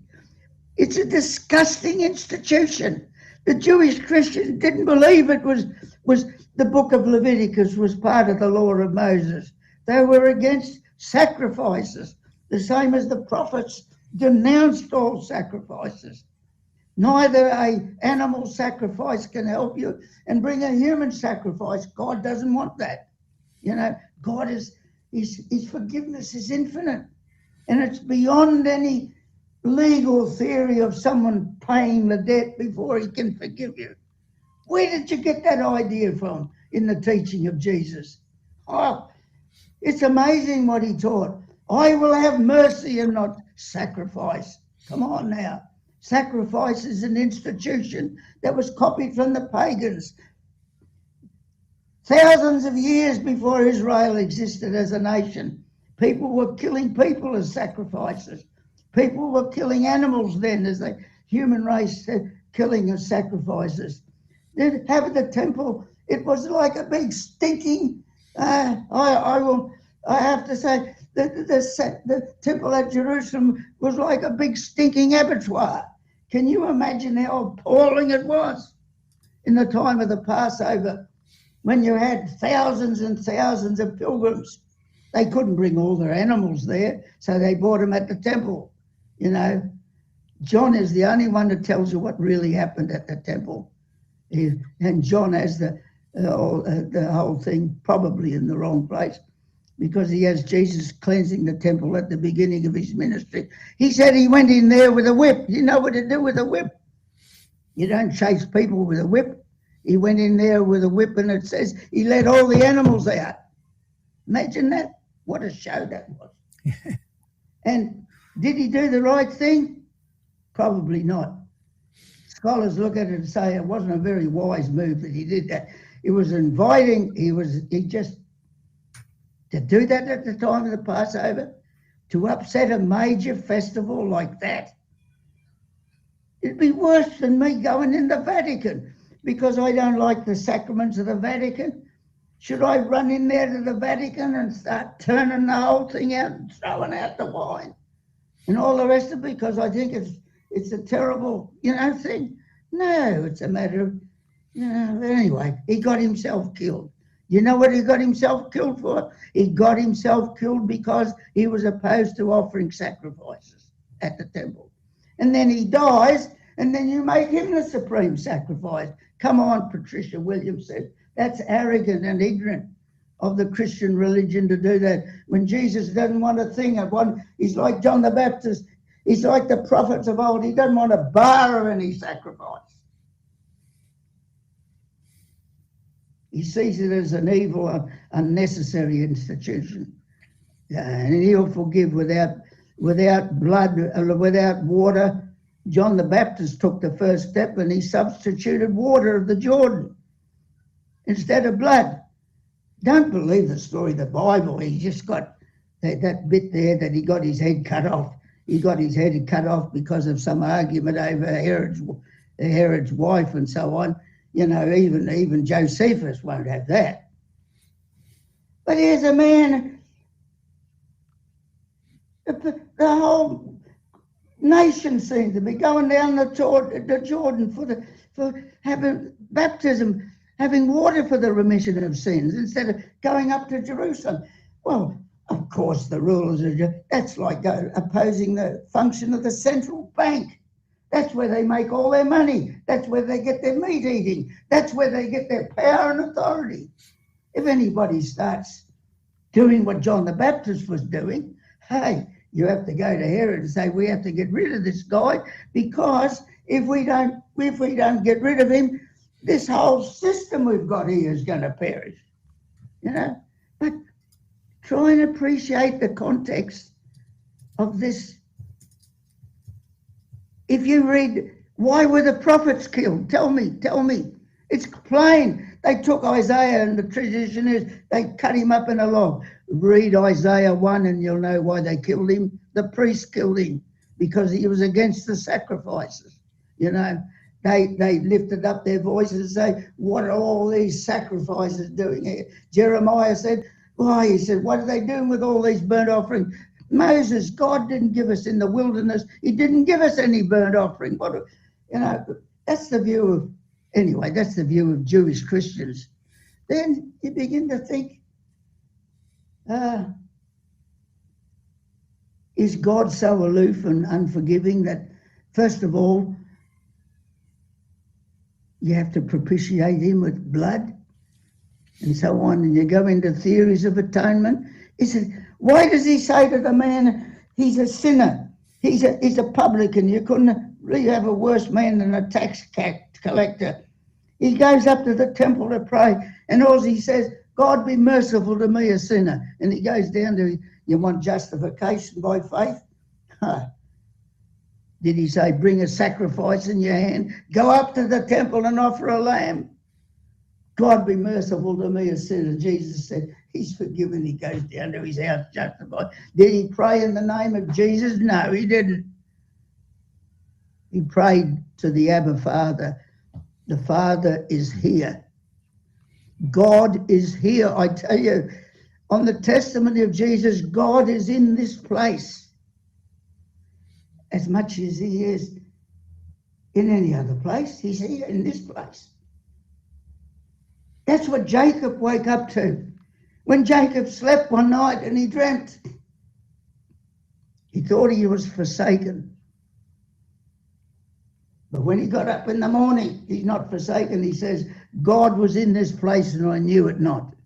What a beautiful discovery, of Isaiah. He hears the voice saying, the whole earth is filled with his glory. Not in the future. It's only because we have a veil over our eyes and we don't see that God is here. And he'll never be more present. You might say, well, one day I'll go to heaven. What's heaven? Heaven that's mythical language.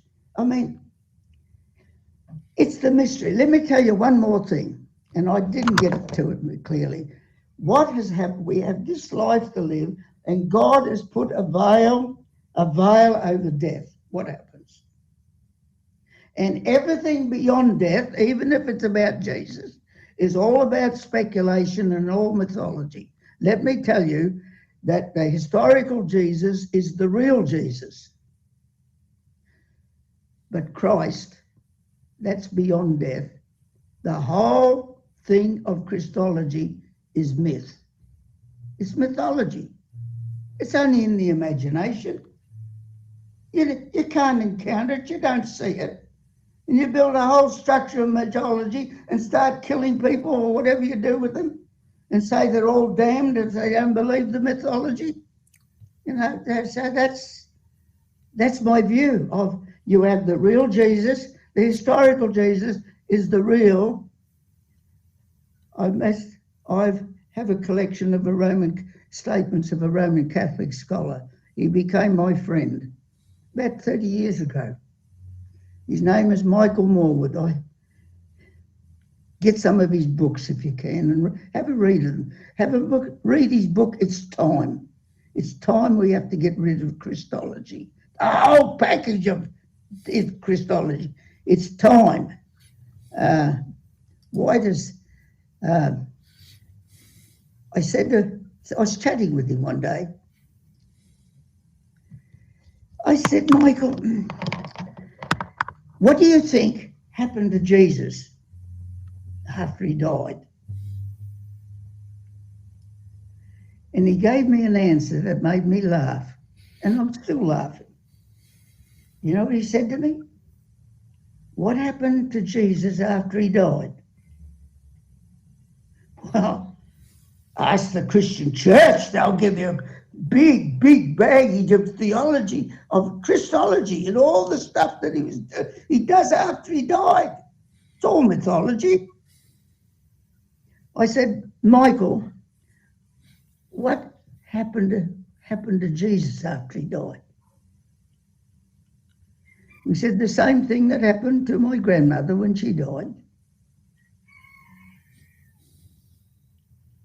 There's a veil there. We don't know what is beyond this life. Jesus' teaching is not about the next life. He doesn't tell you anything, not the real Jesus. There's a bit there that's added a bit of mythology in the New Testament. He doesn't tell us that stuff. Neither does the wisdom teaching of the Old Testament. The wisdom teachers of the Old Testament concentrate, you have this life. And death, that's it, that's the end. As far as your present step go. There's a veil over that. You don't know what happened to Jesus after he died any more than it happened to me after I died, or your grandmother after she died. You don't know, and you're not supposed to know. Leave the surprises with God. So, Wow. Just a quick reply from Connie. She said, Bob's message was like water on thirsty ground for those of us brought up in Adventist legalism. And Connie, I was trying to think of Connie's husband's French. I went to college with him. I knew him more than I knew Connie. Yeah. Can't think of his name now. Slipped my mind. I'm getting old, I forget names. Hey, well, remember, happy birthday for last week or the week before. Yeah. I've really enjoyed this fascinating conversation, Bob. I'd love you back to share. I think it's important to find out where you're coming from, the history you've researched, and I think we would all benefit from looking at what were those teachings, what were the great things that people can springboard from understanding those teachings. So we'd love to get you back for that, and we'll we'll look at those teachings of Jesus. You've answered a lot of the questions I was going to bring up about divinity, and people were asking you some of your own personal thoughts and that. I think you've shared that already.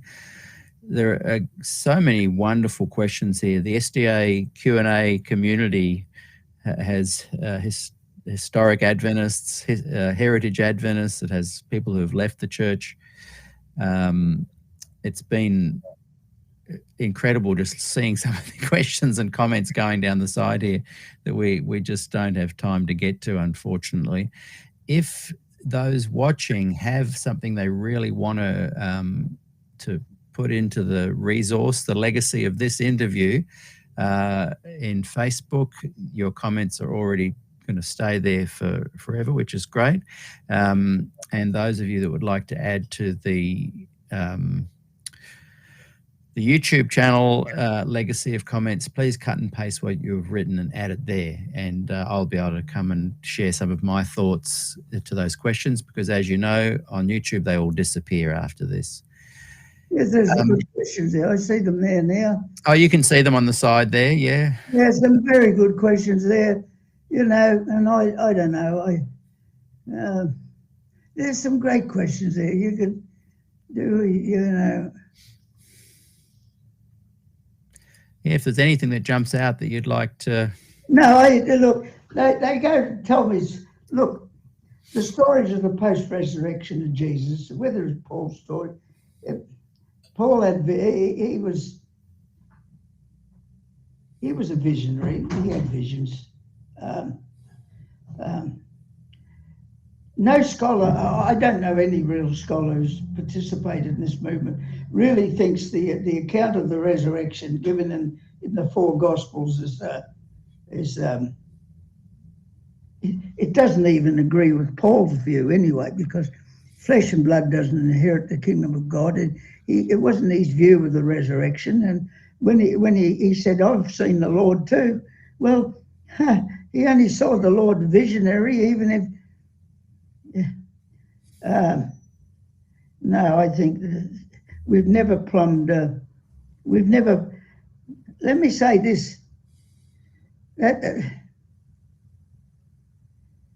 the original Jesus people, they were students in the school of Jesus, and they wrote the Q, the sayings of Jesus. They never said a thing about his death. You know, the Q never said a thing about Jesus' death. How could you have a gospel without even mentioning that he died? It's amazing. They don't preach even anything as such about the resurrection. But it's there. That's history. You can't find any tales about resurrection. Tales about his dying. They say to them, the death of Jesus was the death of a prophet. Like John the Baptist, and he went the way of John the Baptist, and he went the way of his brother. He went the way of the prophets, mostly for attacking the sacrifices. That was the main reason they got killed. And this trio got killed. John the Baptist, Jesus, and John. The whole trio went down on the same point.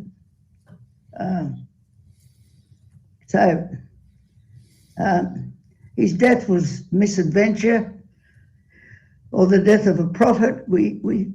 As if they wrote out his sayings and teachings as if to say, why get distracted and given all this data about why he died? Oh, that was a tragic event, yeah, but we got much important. We got what Jesus said. He left us treasures, and we're going to write this out. But this is our message, is what he said. That's the ultimate thing we can say in honor. And they found that they believed he had passed into the realm of God. He was alive because his teachings, if you took it, he lived again. He lived again in his teaching. He came alive. He was a real Jesus. Whoever lives, once they got on to it and really practiced his, taught his teachings with great excitement. We've lost that. We've lost that. We have to get excited about the teaching of Jesus, because they're the teaching about God. It's teaching that the Father is here. The kingdom of God is to be entered now and to be lived now. What are you waiting for? Isn't that exciting?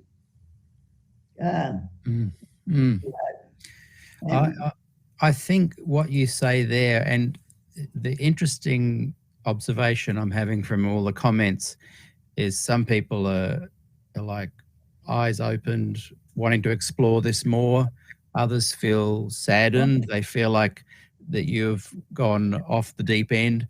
But I know. Of course, I'm sorry for that. But I'll give you one good thing, and we may continue to seriously disagree. And there's a lot of people in this world I'm not the only one who's confused, if that's the case. All the theories of God. Oh my Lord! You read the Karen Armstrong's book, The History of God, and history of ideas about God, and you think of there's one comfort in all of this. Our destiny, please listen to this. Our destiny does not depend on what we think of God. Because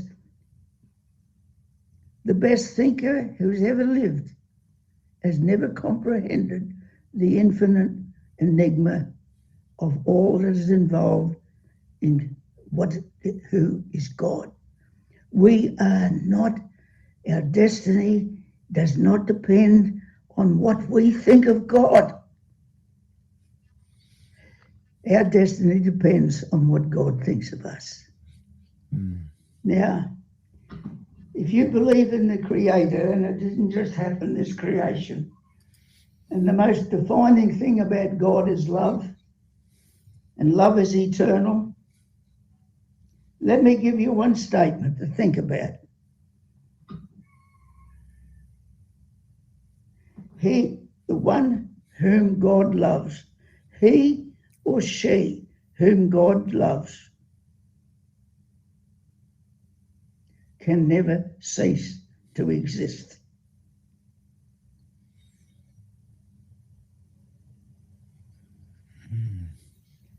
It doesn't depend on us. It doesn't depend on us getting it right. We'll never get everything right. We are finite. And as the great scientist Feynman, the American, says, our knowledge is finite, but our ignorance is infinite.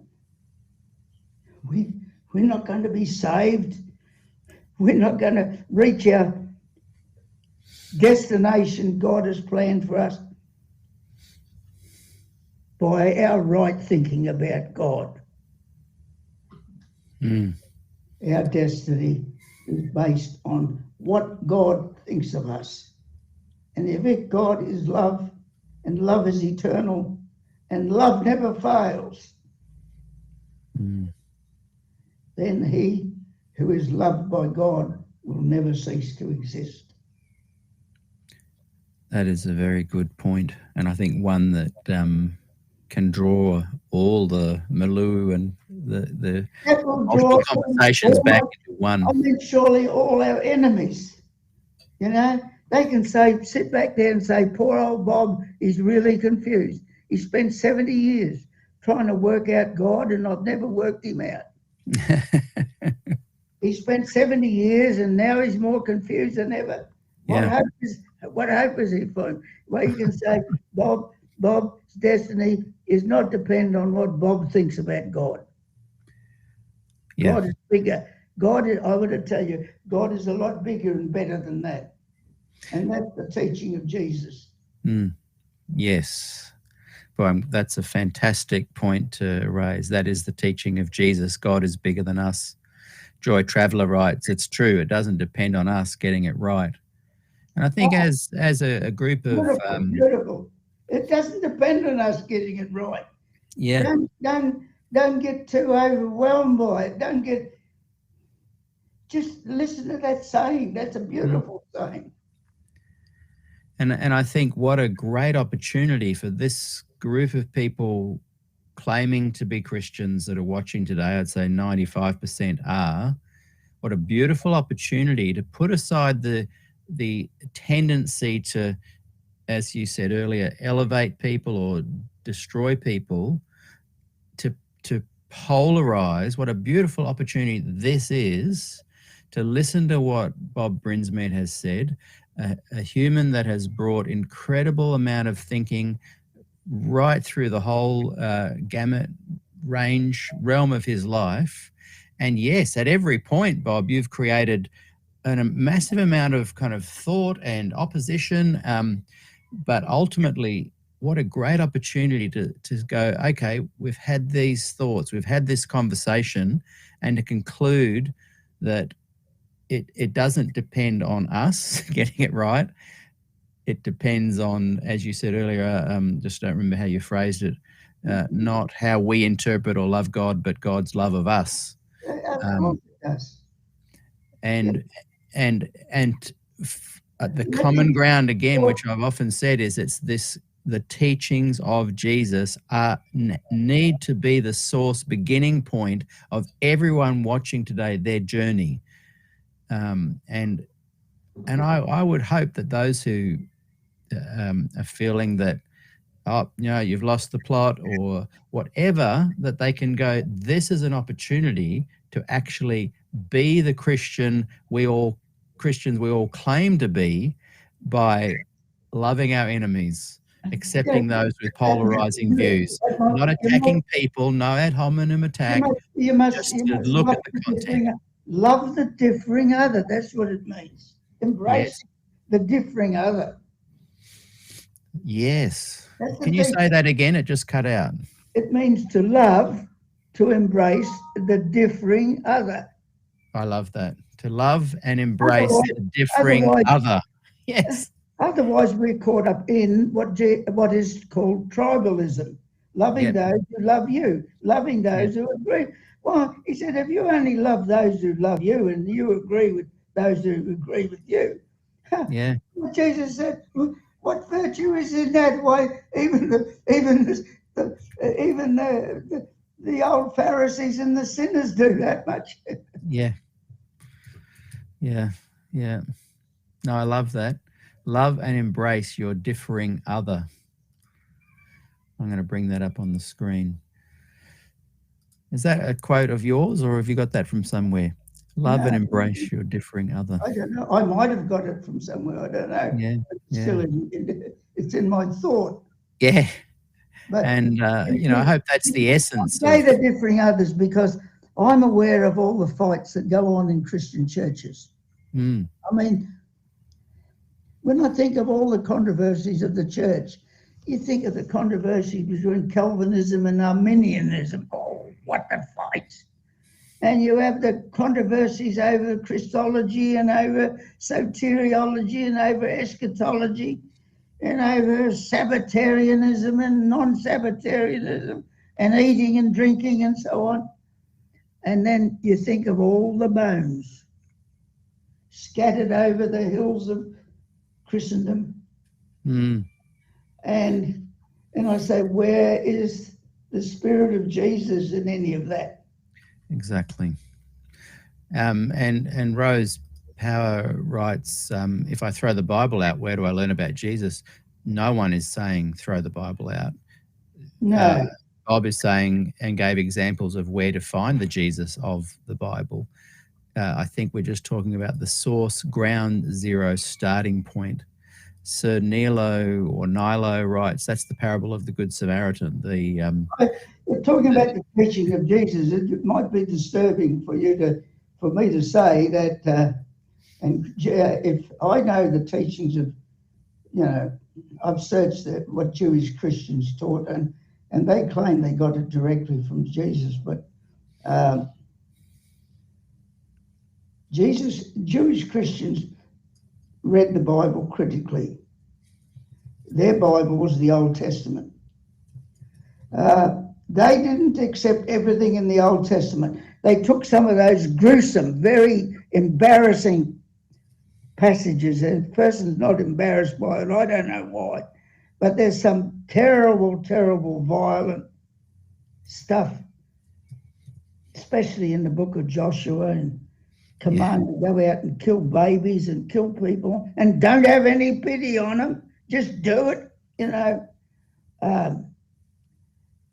And all that sacrificial stuff drowned in it in the book of Leviticus, Day of Atonement and everything else. The Jewish Christians never accepted that. They read the Bible and they said, that part, there's parts of the Bible, their sacred scripture, written by, they took it from Jeremiah 7 and 8. It's been written by the evil priests. They stuck this in to enhance their authority and power over people. And those violent passages, they had said there's false periscopes there. We only accept that which is in harmony now. Jesus taught us to read the Bible. If you think Jesus never criticized anything that was written in Hebrew scripture, I'm sorry, you don't understand the teaching of Jesus, nor do you remember what he really said when he said, you have heard it said of old times, you've heard that it's been written this and this and that, but I say unto you, don't take any notice of that. You know, do you think Jesus, he liked the story of Elisha bringing down fire from heaven, zapping his opponents? Oh, you read it there. He brings, and his disciples say, Master, you know, or teacher, do you think we should be like insulted by the Samaritans? You think we should bring fire down from heaven like Elijah did? I tell you what, Jesus didn't like that story of Elijah. So there's three views of scripture. The new doctrine of Jesus seemed to be so revolutionary in some respects that Marcion came along in the early 2nd century, and he said the Old Testament and creation was all done by the demiurge. We just reject a lot of it. And the early Christian church in the 2nd century, they invented a couple of books, or they wrote. The church wrote a couple of books, put apostolic names on them so that we would swallow it, what they said. It's all inspired. The whole Testament and the New Testament, don't question any of it. Even when Paul says, let the women keep silent in the church. And if they've got any questions to ask, let them ask their husbands at home, but shut up in the church. Yeah. Okay, that's my translation, pretty rough. Now, the Christian church comes along and they're trying to bring they're trying to win some battle and save the church from the teaching of Marcion. There's all the Old Testament and there's all this violent stuff and everything. It's all the work of the demiurge. And he's just left you the epistles of Paul. That's all he wanted. The letters of Paul, So, and the Christian church said, it's all inspired. You take it all. Swallow a lot of it. The Jewish Christian says, no, you read it critically. And there's false periscopes. There are instances where the priesthood added sacrifices and a lot of stuff in there. And there's a lot of violent passages that are not in harmony with the teaching of Jesus. And Jesus taught us to turn away from that. So, in a way, the Jewish Christians were forerunners of the best of our modern criticism. It's called criticism. Criticism means read it sensibly, critically, and so on. Now, I recommend to you the consideration of the view of there's wonderful things in the Bible, wonderful views of God in there. But I tell you what, there's some depictions in the Bible of God. I wouldn't like you to think that was true. There's scandalous stuff. He's a vicious killer. And the Jewish Christians wouldn't accept that. They said, we've sat at the teaching of Jesus. We don't ask us to swallow that. Now, the greatest thinker in America, Jefferson, Thomas Jefferson, a mighty man. Kennedy, John Kennedy, he said you get 50 of the leading thinkers of America in the room, and they don't have the brilliance of Thomas Jefferson. He wrote the Jefferson Bible. There's material in here. The work of a superior mind, the most sublime ethics and spiritual teaching that's ever been written in the teaching of Jesus. And he said, mingled amongst this stuff, these diamonds, he said, there's a lot of dung. The work of inferior minds is mingled in here. But he said, if you look hard enough, he said, not that hard to separate the diamonds from the work of inferior minds. That's what he did with the New Testament. I commend that because Jefferson was doing exactly what the Jewish Christians and the Ebionites did. They said they learned it from Jesus. He taught them to do that. He said, there's stuff here that's been planted in here. He likened the Bible, let me tell you, the Word of God, he said, is like a sower goes forth and he sows good seed. And then after him, someone comes along, the priests and the churchmen and the theologians. They sow their seed. You better have the sense and the judgment to,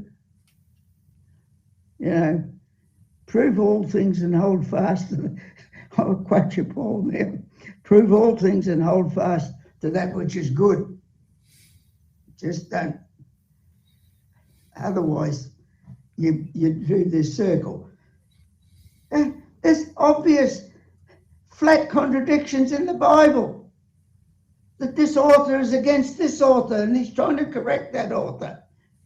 No, says it's all inspired. So what it is, the smart Alex said, since we accept it all inspired, we can do, by doing several somersaults with ticks and, like I watched in the Olympics, they put in the twist and the tuck, and they do these marvelous acrobatics.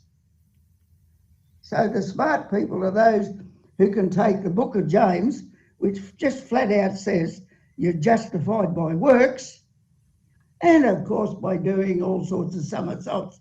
You can read and say, the author of this book agrees 100% with what Paul teaches. Come on, who are you kidding?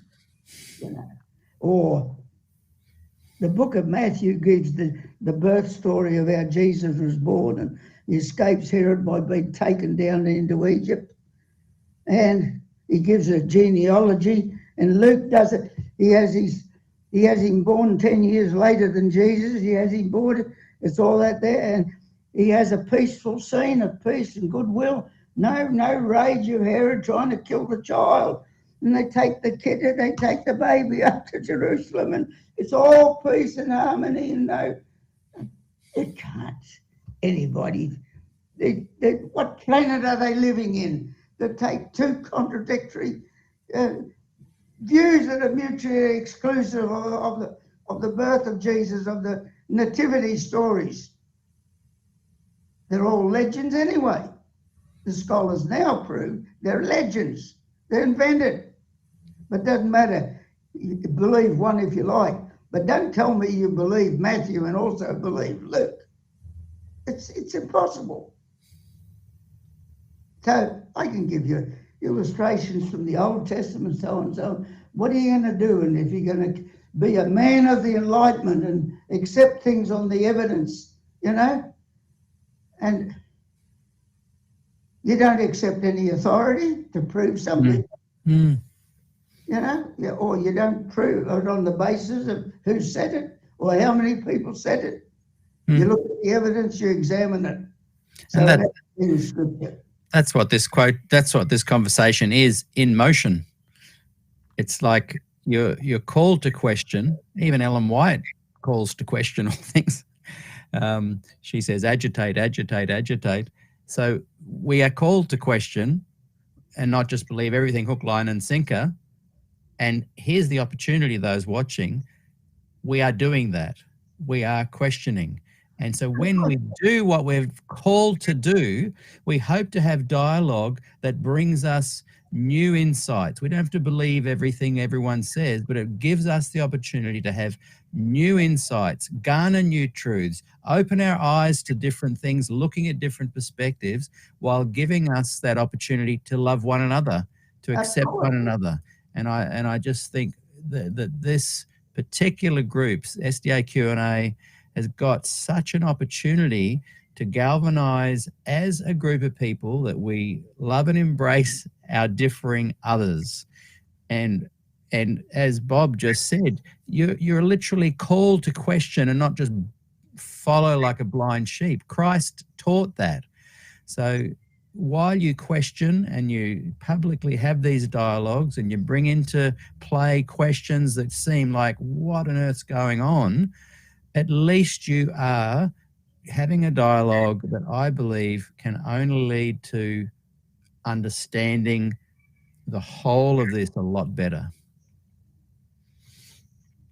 Have you got some closing words for us, Bob? Thoughts on that? I've said too much now. I've sort of, you know, to rush in on some of this early history and without zeroing in on more, you know, I've tried to give you a rough story. It's pretty rough as I think back. You know, I've done it without any notes, just on the top of my head. But I think about that story of the Jerusalem group, and you have the Antioch group. You have Paul and James, the Jerusalem church, and the Christian churches. It's been shown in history that a lot of the story has been covered up and has been uncovered in the last few years. We know now that this tension, as a good Christian, and he still believes in all the Christology, but Dunn says this he didn't call it a fisticuffs, but you could call it this fisticuffs between James and Paul, and between Paul and Peter. Why? What a fight they had up there at Antioch. This division between the Hellenists and the Hebrews. It was the greatest free-for-all fisticuffs that end in bitterness, and sometimes, well, it finally ended in killing people. Yeah. They got into it so heavily. So this is the tragedy of it. Yeah. Because what a pity those theologians, when they wrote up this creed bit by bit, until they, you know, had all this Trinitarian theology of, you know, had to say off by heart, you know, you had to say the Holy Spirit is God and Jesus is the Almighty and this one is the Almighty. and there are three persons, and there are three almighties, and there are three persons? No, sorry, I committed heresy. There's only one almighty, although there are three persons who each are almighty. Now, understand that, otherwise you're going to be eternally lost. Say that off, don't question it. You go on with all this. So, I forgot the point I was on now, but No, I think again, it's okay to question. my point is, what a pity the theologians, when they drafted all that stuff, that you have to say, oh, you know what? In the time of the Inquisition, they were in Spain. They decreed, the church decided to force all the Jews there to be Christians. They're too stubborn to be Christians, so we're going to make them be Christians. So they rounded up the Jews in Spain, and they made them say the creed, otherwise they're going to burn them at the stake. Who wants to be burned and cooked alive? And they had Jews, poor Jews, and they must have hated it. And if they didn't say the creed correctly and kept on saying it, they'd pour hot lead down their throat. Yeah, I know. Yeah. What? Now, if instead of they were doing that for their Christology, what if they wrote up the creeds about Jesus of treating people as God treats them? Treating people as God treats them. Yep. That's the takeaway. Yeah.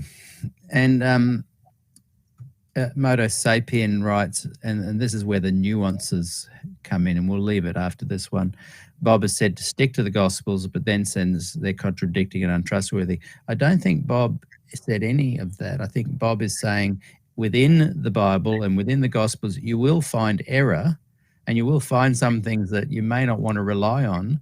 But the key is to ask those questions so that you can formulate a better understanding of what you do believe and what is actually said. If you get the right thing in your heart and you want to find the truth, you will find the diamonds in there. They're diamonds, the beautiful diamonds of Jesus' sayings. And there's diamonds, gorgeous diamonds in the prophets. Beautiful, beautiful teaching. I will never leave you or forsake you. And, you know, can a mother forget a child that's nursing at her breast? And, you know, sometimes they happen. That even happened. But I will not forget you, you know. And, you know, high as the heavens are above the earth, so great is his mercy toward them that respect him. And you know, he's taken all your sins. And there's an amazing text in Isaiah. He finds the people of Israel, the Jews.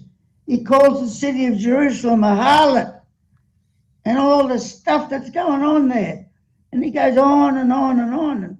And then the Lord says to them, I have blotted out a thick cloud thy transgressions and all your sins, you know.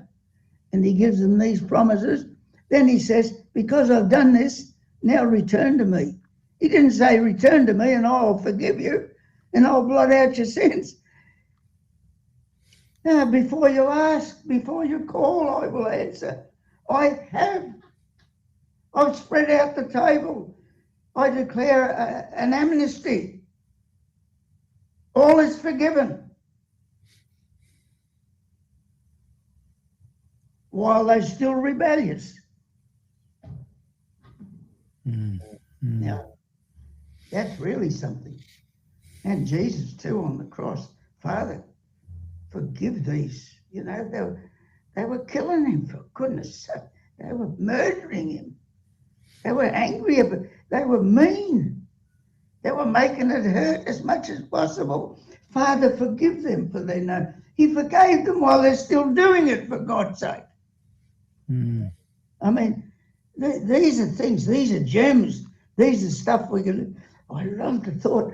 God said, I blot out your sins, I'll not remember your sins, and for my sake I'll do it.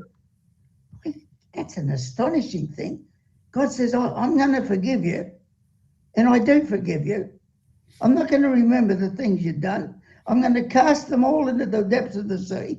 And that's my new covenant. I'll remember your sins no more, and I'll do it for my sake.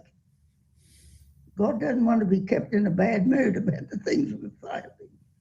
In other words, we have to learn to say, I'll forgive others, just like God says, because I'll do it for my sake.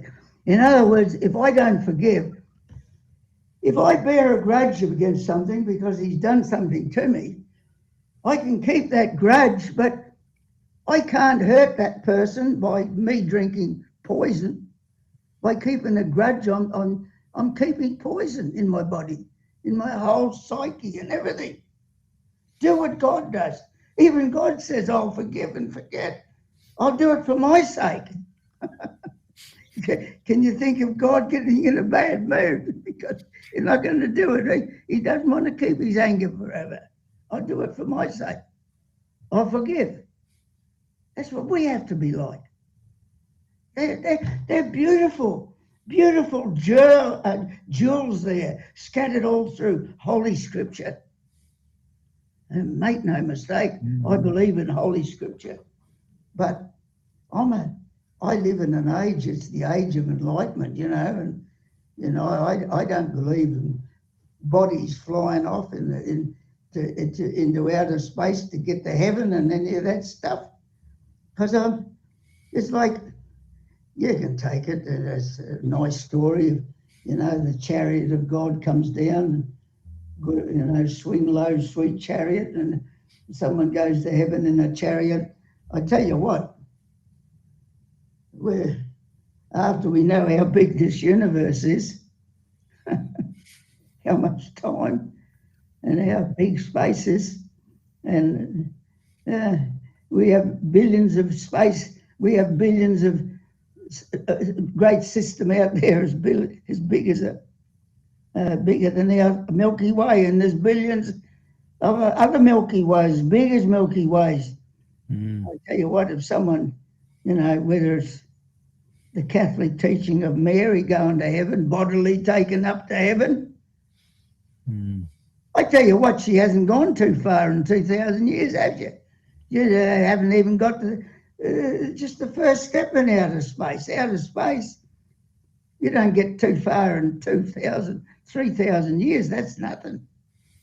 So how do you, with a man of the modern world, how do you relate to all this kind of childish religious talk? It's worse than expecting a child to keep on believing Santa Claus keeps coming down the chimney, So bodies don't go off. And heaven is where is heaven? It's only a mythological language. Mythological. It's a figure of speech. It's all right if you take it in the fact that God is not only immanent and God is here and God is with us, but God is also transcendent. In that sense, I don't mind the heavenly language. God is above us. He's out, he's above all things and all the rest of that's fine. But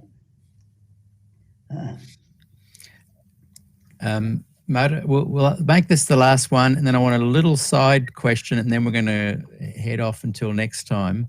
Moto Sapien, who I've got two questions from him.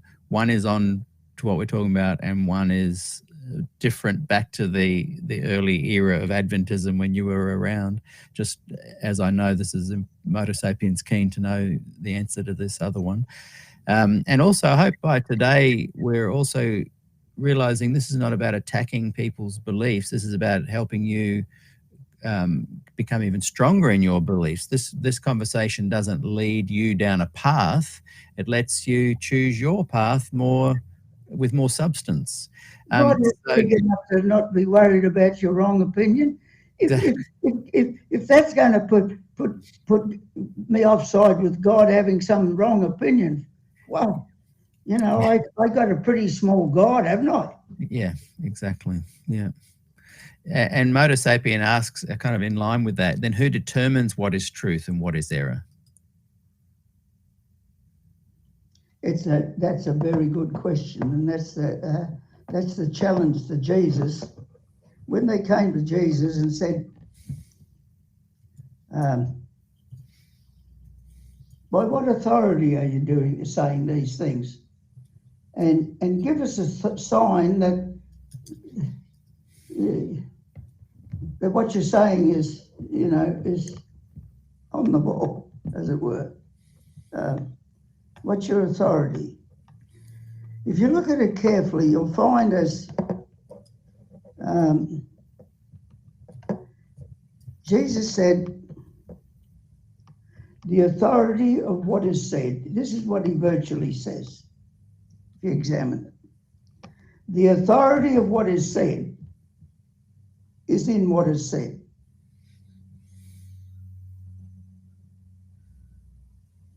In other words, you examine what I've said,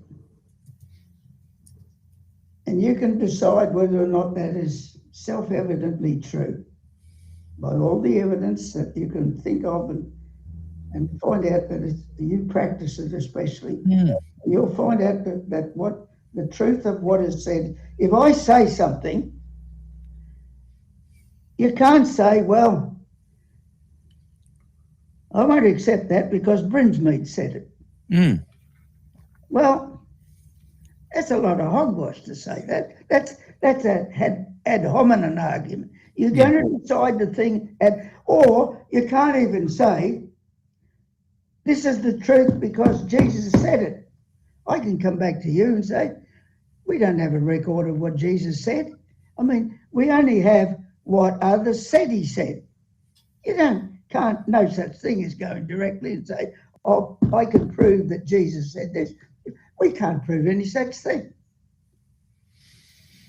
You can't, if you say, well, Jesus died because they murdered him, the Jewish Christians, that would be easier to prove. You can pretty well historically provide good evidence for that. If you say Jesus died for our sins, you're entitled to believe that. But there's no more evidence than saying, I believe in God. That's called an article of faith. If it can be proved by observable evidence, then it's not an article of faith. That's a hard thing for sometimes people to accept. That's the truth. If people can say all sorts of, make claims, religious claims and so on, they're articles of faith. So we have to keep that in mind. But when you come to examine a thing, you can't say, I will believe this because someone said it and he's a good scholar.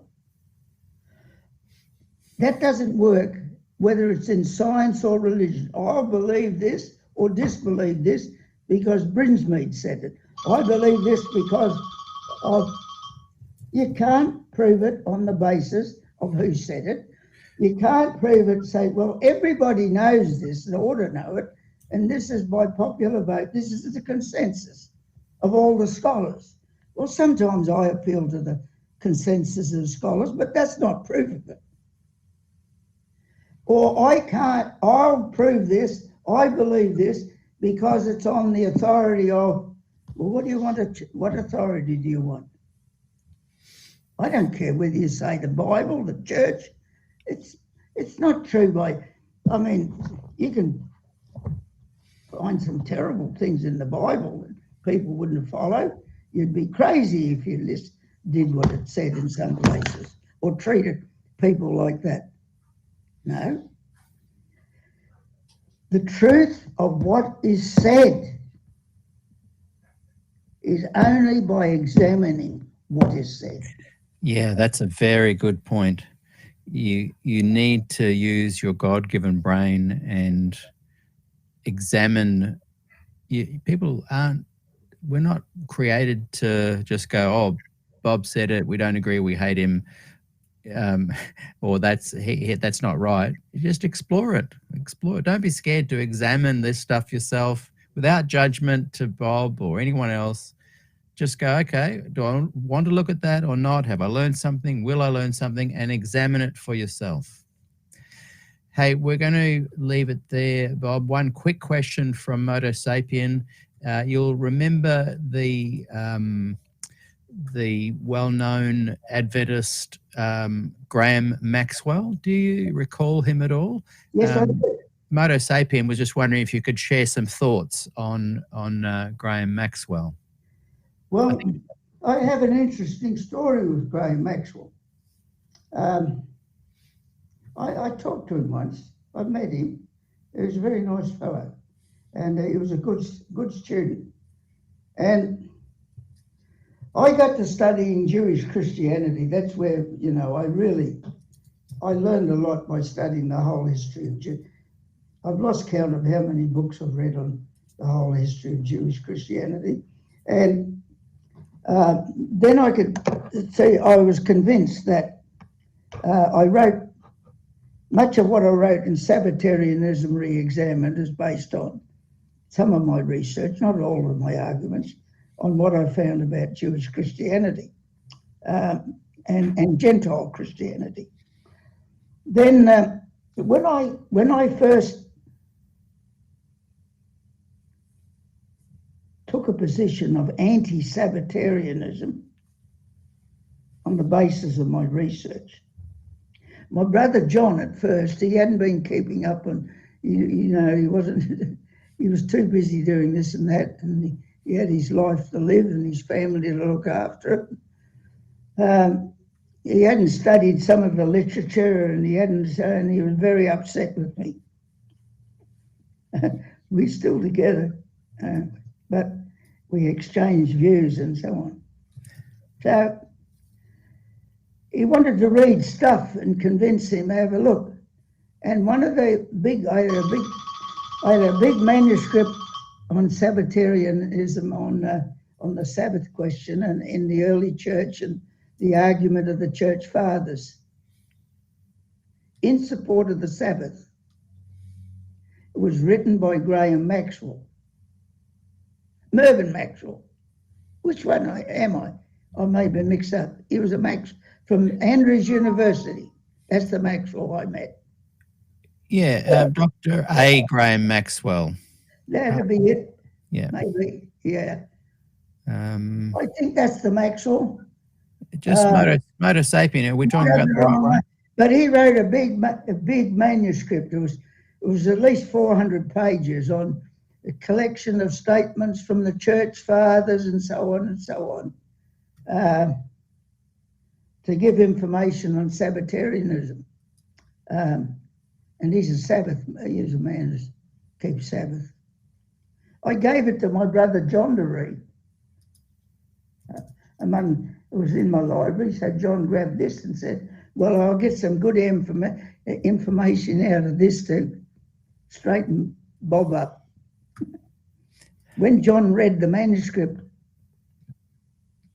he saw the implications of that manuscript that I don't think the writer even saw.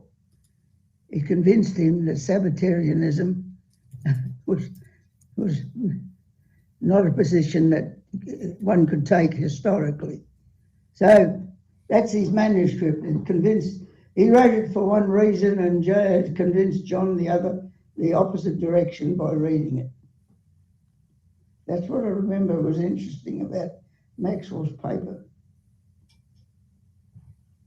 So when he quoted all the church fathers, John said, it doesn't make sense to me that there wasn't any debate and none among the church fathers who defended Jewish Sabbatarianism. There wasn't one. He said, I don't believe historically that could ever happen. There'd be at least some trying to hang on to the Sabbath.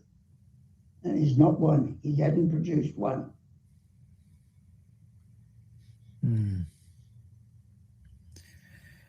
Well, we're going to leave it there. We've had another good long conversation, Bob. I really appreciate it. It goes on a long time. I've had people outside waiting for me. Wait for you. Well, they're patient people, and we really value you coming on the program. Big takeaway line for me is love and embrace your differing other. And yeah, so thanks again, Bob, for all your life so far. Still got a good another 10, 20 years to go, I'm sure. You've stimulated people's minds to think. I love that. So thank you very much. Yeah, thank And you. we look forward to catching up with you again next Thank time. you. Thank you for your patience. And you deserve a medal for enduring all that. Not at all. I've loved every second. Thank you. Honestly, it's a real honor to have you on the program. Okay, thank you. See you, Bob. Until next time. And thank you, everyone, for watching. You've been incredible. The insights are amazing. And next week, we've got Alexander Carpenter on as part of our Scholars program. And also Harvey Brinsmead will be on next week as well. So until then, have a fantastic weekend and week. And we'll see you again soon. Thank you. Thank you.